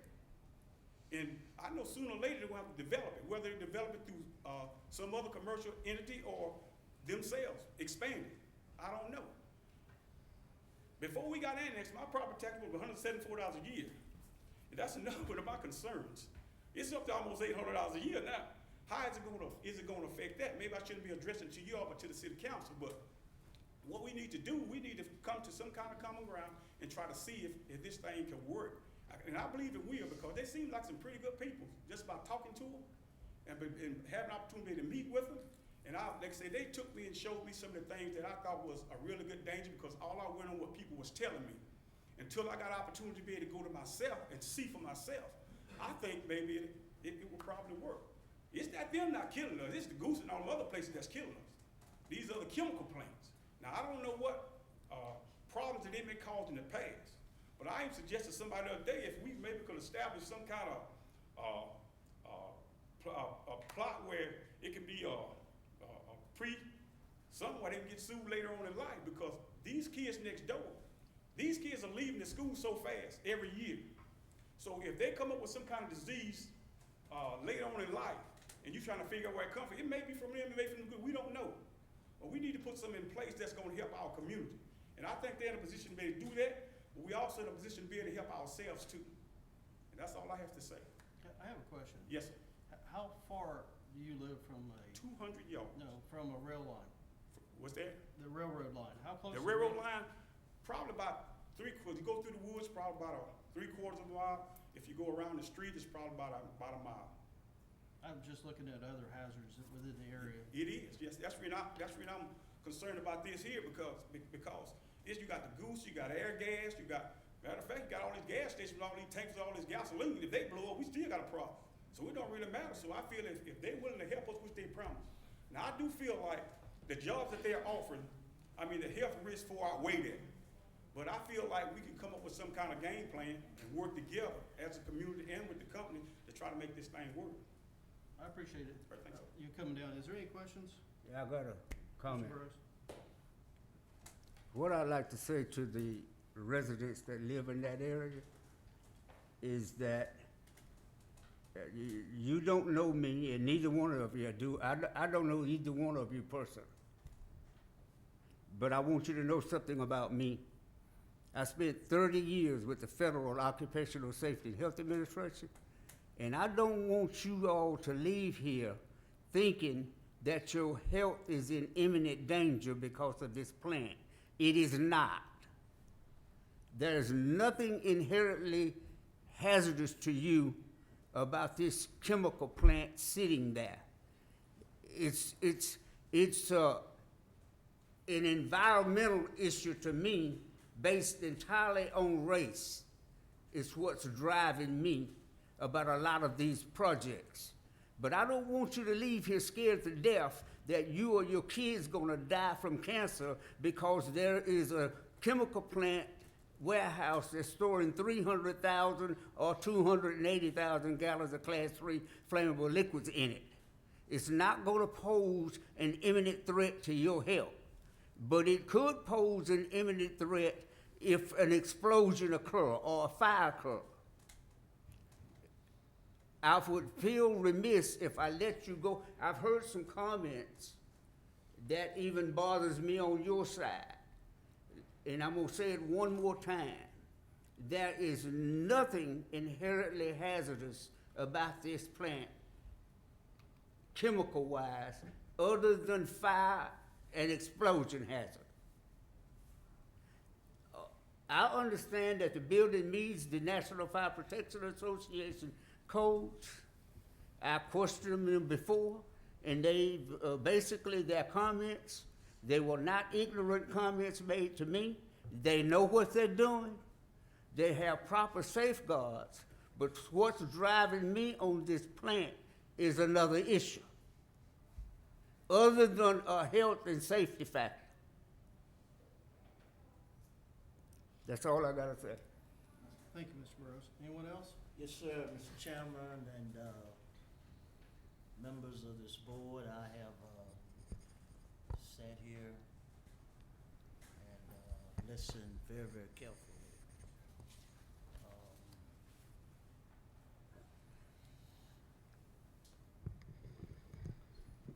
I know most of the folk in Theodore.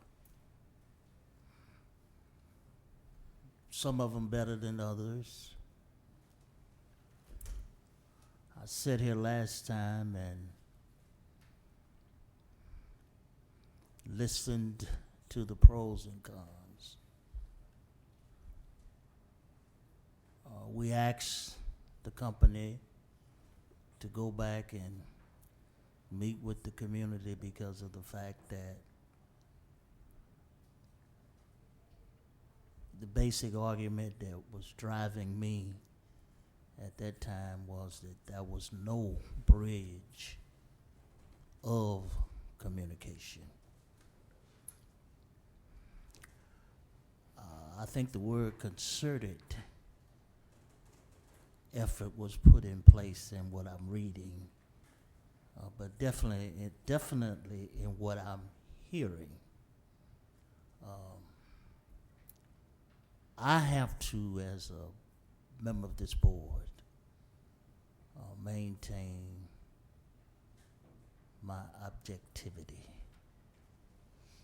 Mr. Grant, I can appreciate your comments that are being met by me as a means of trying to compromise.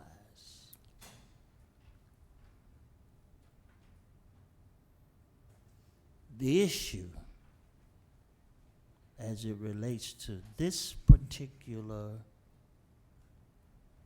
application has to do with safety. And I understand both sides. I'm coming down the middle. There are some things that are being done, and it has the appearance that it's only to try to get what they want in trying to reach out and help the community in needed areas. I think Mr. Grant has been very, very open mind in saying that he has sat down directly with the company. We can't keep rick-racking with this. We've been with it once before, and I honestly believe that an effort has been made to try to reconcile with the opposition. However, I understand that I can't sit here in the midst of opposition and please everybody, but I want to do what's right. I think that there are some issues beyond what we're talking about today that has to be taken to the table and dealt with. If there's no evacuation route, I think one needs to be in place. If the sidewalks are not there and the children are walking in the grass that's not being cut, I think these things needs to be thoroughly addressed.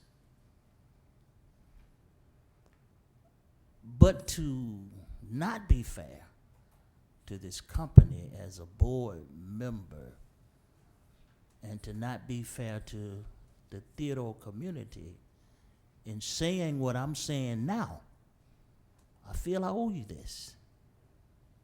But at some point, we're going to have to deal with the investment that's been made in our community, and it has been stated that it's not hazardous.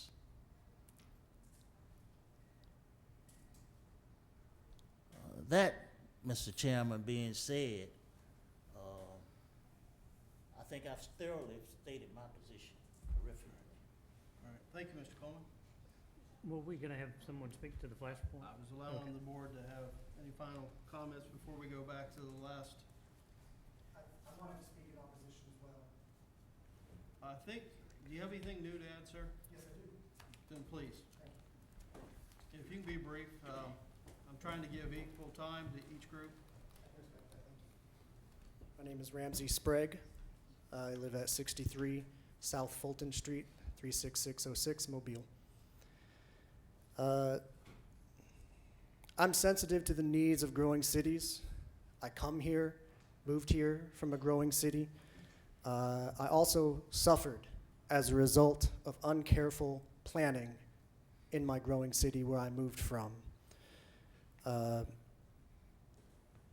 grew up downwind from a chemical facility that burned hazardous materials in its production of cement. I also lived at the juncture of two highways. I grew up with asthma, nosebleeds, debilitating sinus infections twice a year that kept me out of school. And it took me a very long time to realize that those things were directly connected to aerosolized hazards in my environment. Diesel truck emissions cause those aerosolized hazards. You have a facility between an apartment complex, a neighborhood, and a school. It's simply not an appropriate location. It used to be something else. Apparently that was worse, and I'm glad to see that has gone. It's the time to do the right thing and say the community does not deserve anything that would trigger additional emissions in the community. Diesel emissions, ultrafine particulates are directly linked to increased incidences of asthma, heart disease, lung disease, stroke, and cancers. Diesel emissions. Putting a diesel truck distribution warehouse in a community next to a school is profoundly irresponsible. And I know we're talking about aggregates here. So we're talking about surface of the entryway where those trucks would be driving over. Additionally, more dust in the community when it's not solid. So we're talking about a lot of different particulates in the air. It's easy to say that these oils are not flammable, that they're not going to be explosive unless a huge disaster happens. But we have not talked about the increased truck traffic in and out of the community, in between an apartment complex where children, elders, and vulnerable populations live, and a school where they're shipped to daily. It's not right to ignore these types of impacts, and that's why I work with the Environmental Justice Coalition, and I work with the Environmental Justice Committee of the NAACP to discuss these things. Retief says that there are 3 schools in proximity to other facilities they have. I wonder if those schools are majority minority schools as well. That's a good question. Diesel emissions, study after study show that they're linked to autism, schizophrenia, asthma, all the respiratory issues that we hear about with children, and lung disease, and everything that I've already listed before.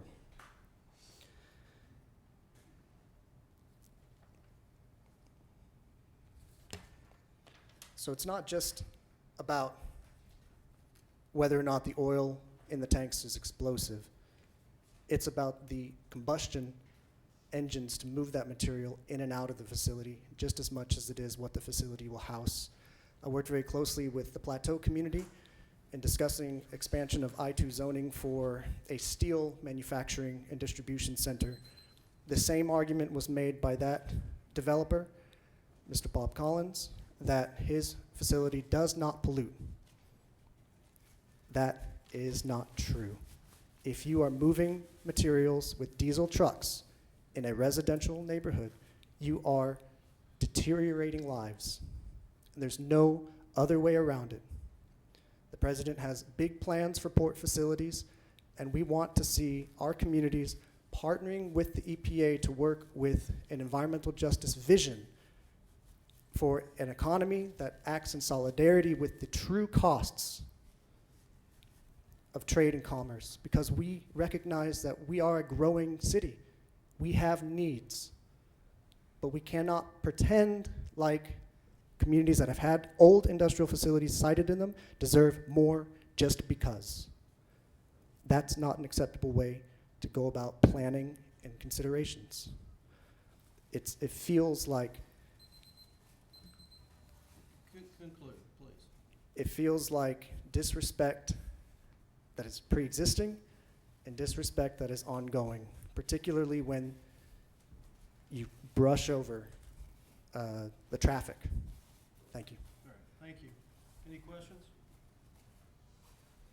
All right, if the applicant will pick someone to address any of the questions briefly, so we can conclude our, I would like Tom Wade, who is a flammable, he can speak to the flammability of our products, please. okay. And Brian, Brian Dove. Good afternoon. My name's Tom Wade, 4110 Moffett Road. I'm a certified firefighter. I have an undergraduate degree in mechanical engineering and a master's degree in fire protection engineering. I'm on several NFPA committees that writes NFPA codes, and I'm a registered fire protection engineer in 24 states.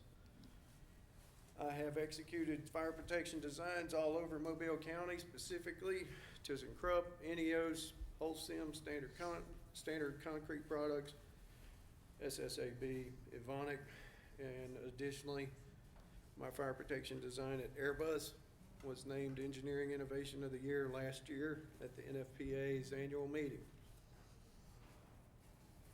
I have a MSDS sheet right here for ExxonMobil's 5W30 motor oil.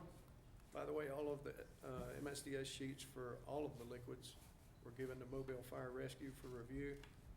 As far as carcinogenity goes, according to the MSDS sheets, it is 5W30 motor oil is not expected to cause cancer, and it's based on the assessment of the components. Also, MSDS sheet also notes, since somebody specifically mentioned ingesting it, the first aid measures for ingestion of 5W30 motor oil is normally not required. Seek medical attention if discomfort occurs. The reality of it is, if Retief was storing olive oil at this site, we wouldn't be having this discussion. But from a fire protection standpoint, olive oil and 10W30 motor oil are almost exactly the same. The auto ignition temperatures are within 5 degrees of each other, and they're both class 3B liquids. The existing sprinkler system in the facility is more than adequate for this type of storage. It was initially designed for rolled paper storage, which requires a higher density of water over a smaller area. So we've evaluated the requirements of the current storage arrangement, and the sprinkler system is more than adequate. Okay. Brian? Any questions before you conclude? Okay, please, sir. My name is Brian Dove, and I don't do this every day, so if I get a little bit nervous, please bear with me. I'm at 4110 Moffett Road, Mobile, Alabama, 36613. I have a Bachelor's of Science in Fire Protection and Safety Engineering Technology from Oklahoma State University. I am a certified fire code official with the International Code Council. I am also a certified building plans examiner with the International Code Council. I am the former fire code official for Gulfport, Mississippi, and I have over 30 years in the fire protection and safety industry. I am also a former member of the Interpretations Committee for the International Fire Code. That is the fire code that the city of Mobile has adopted. I want to discuss some of the building and fire code issues of this particular facility. The building code does not see this as a change of use. What was there was a paper goods warehouse storage facility, which is a moderate storage occupancy classification by the building code. And what Retief Oil wants to do is the same class. There is no occupancy change between the building code. The International Fire Code says this facility is safe. This is the International Fire Code that has been adopted by the city of Mobile. It says that this tanks will not explode. It gives specific criteria as to when you have to protect the community from an explosion potential in a building. And this facility does not meet any of that criteria. It's far from it. Explosion prevention protection is not required until you get into Class 1 and some Class 2 facilities. If you were heating this Class 3B liquid up above its auto ignition temperature, then you would have to provide explosion potential, but there are no heating facilities in this building. None of the oil will be heated, none of the greases will be heated, everything will be at room temperature. The International Fire Code also says, there was concerns about the quantity. The International Fire Code says as long as you put a sprinkler system in the building, you can put as much oil in there as you want. It is safe to put any quantity, whether that's 500,000 or 1 million gallons. If it'll fit in there, it's safe as long as it's properly protected by a sprinkler system, and they are going to do that. The International Fire Code also says that diking is not required for these tanks. But Retief Oil, because they are concerned about their community, has volunteered to put diking around these tanks. And the diking will hold the volume of one of the tanks. The other thing that I would like you to consider is that if we were doing plastics manufacturing, under your chart of permitted uses, I would be allowed by right to do that in that building.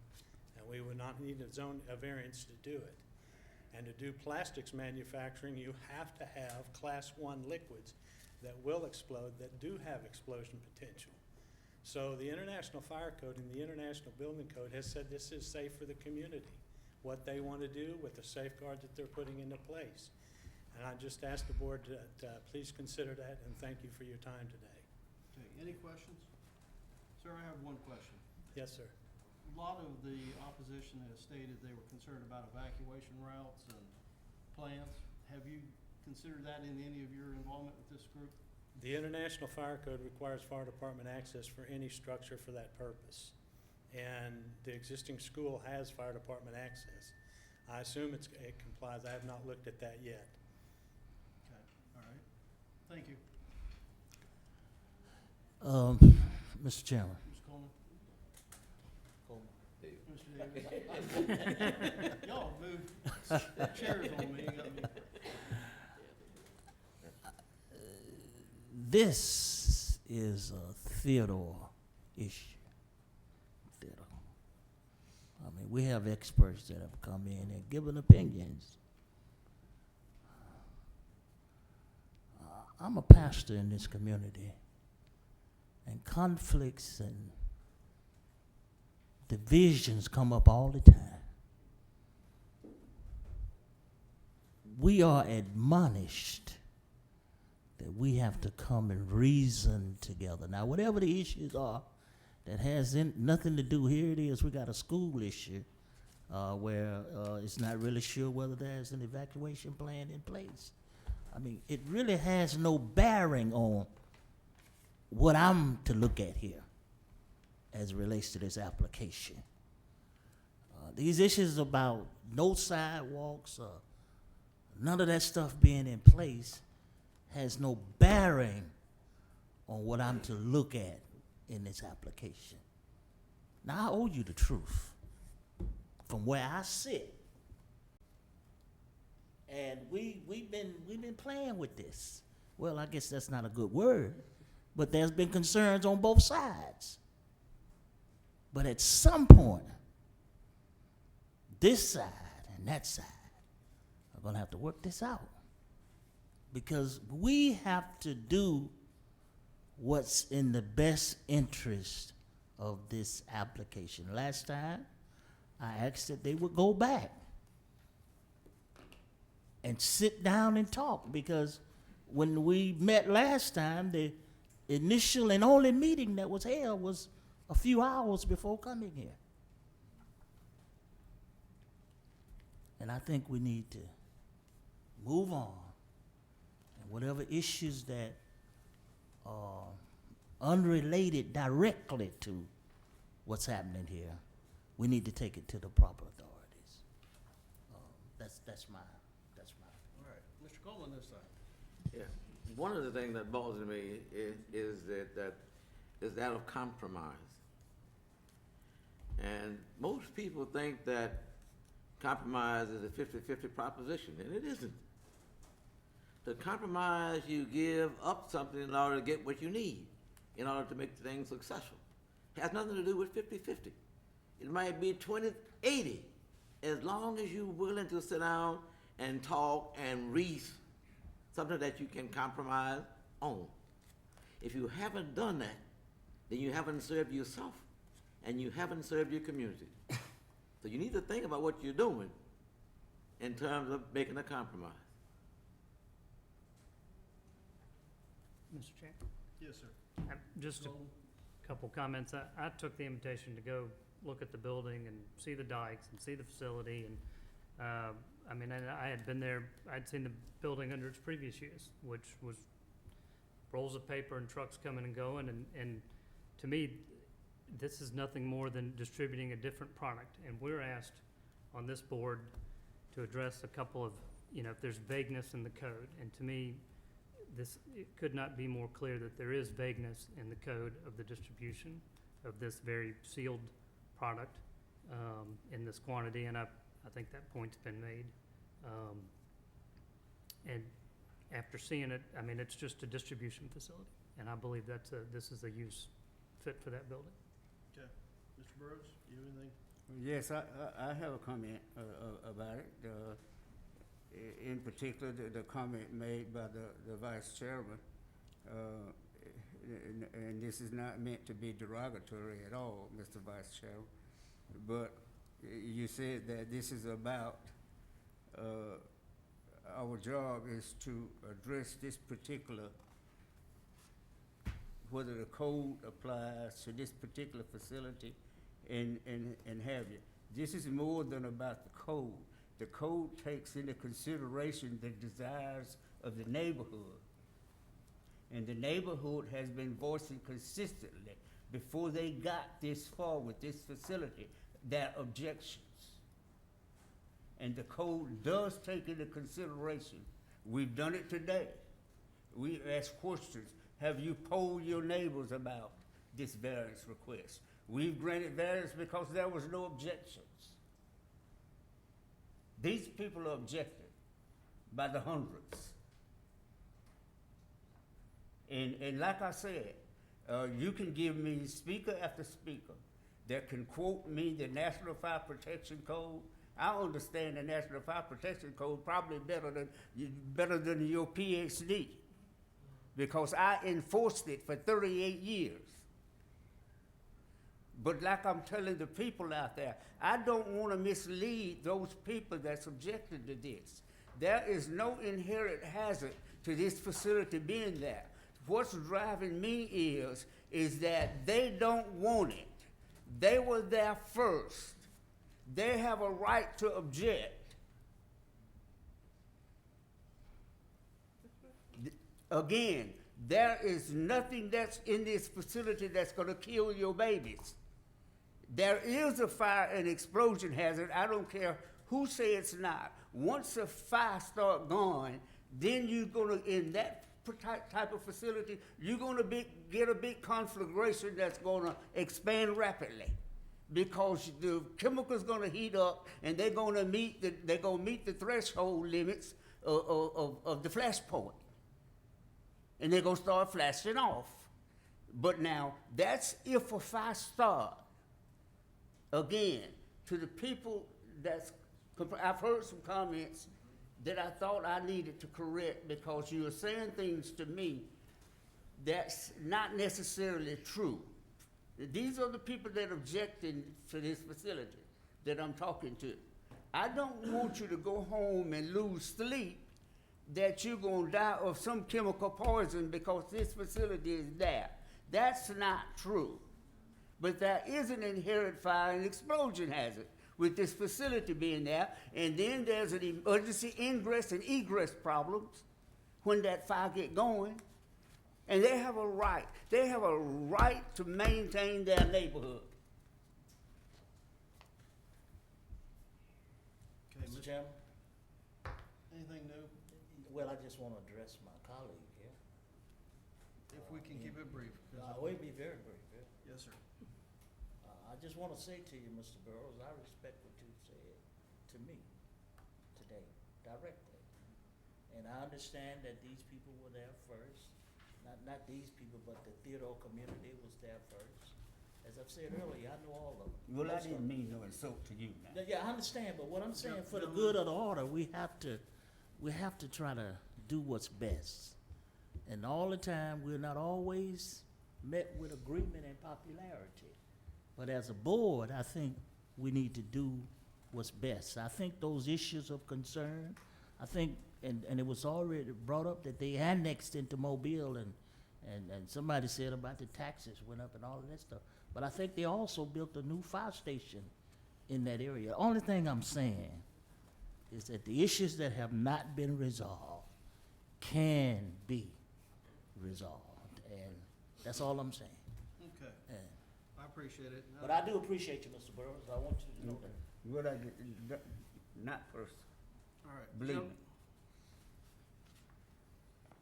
This board's been asked to look at two primary issues, if I understand. The hardship with use, asking for a variance for use, and for the paving.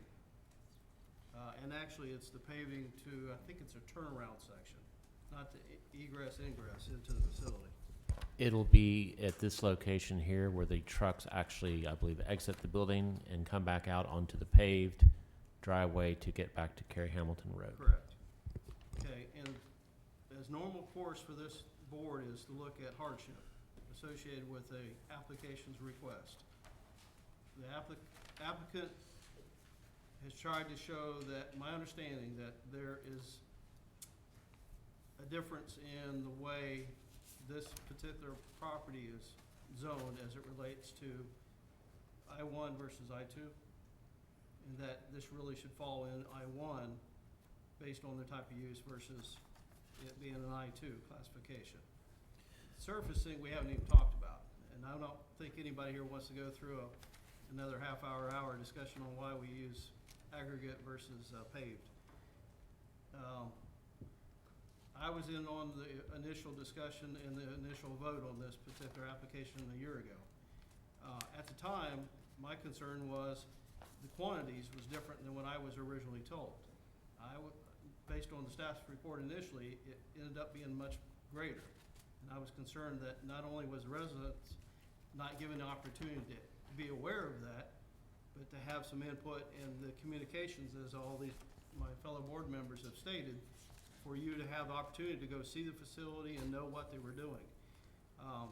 My concern today is if we were to vote no on this particular application, you may end up with a much worse scenario. You may end up with, like he said, could be a plastics facility or something. It does present a more hazardous environment.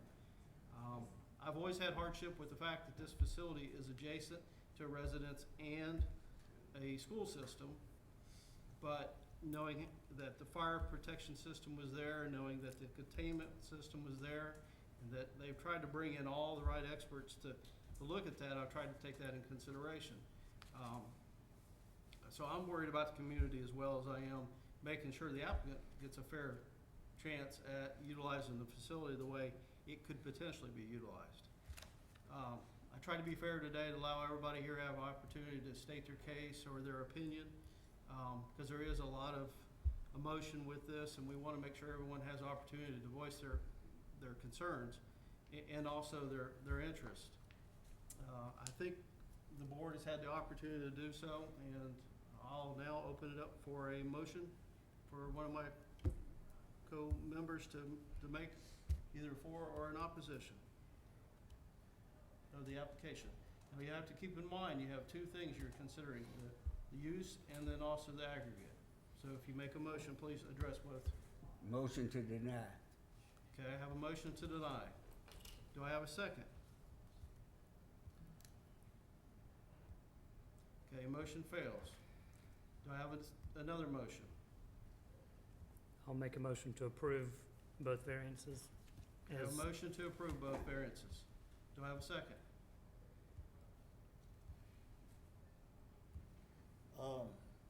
I'd like to second that motion with the intent of it having coattails to the rest of the board members to support it.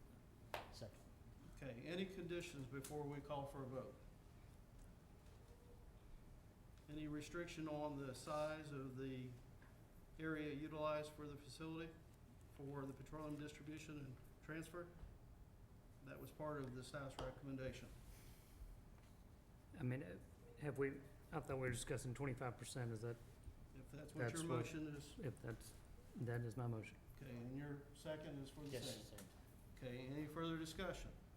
All those in favor of the motion say aye. Aye. Anyone opposed? Opposed. Okay, motion fails. Therefore, your application is denied. All right, thank you all for your time. Any other business? No, sir. No other business. All right, thank you all. All right, do we want to close out this meeting or any further discussion before we close for the day? All right, Chair entertain a motion to adjourn. Second? All right, thank you all. Thank you. Thank you. Good job, Bill. I gotta get used to you being right here, but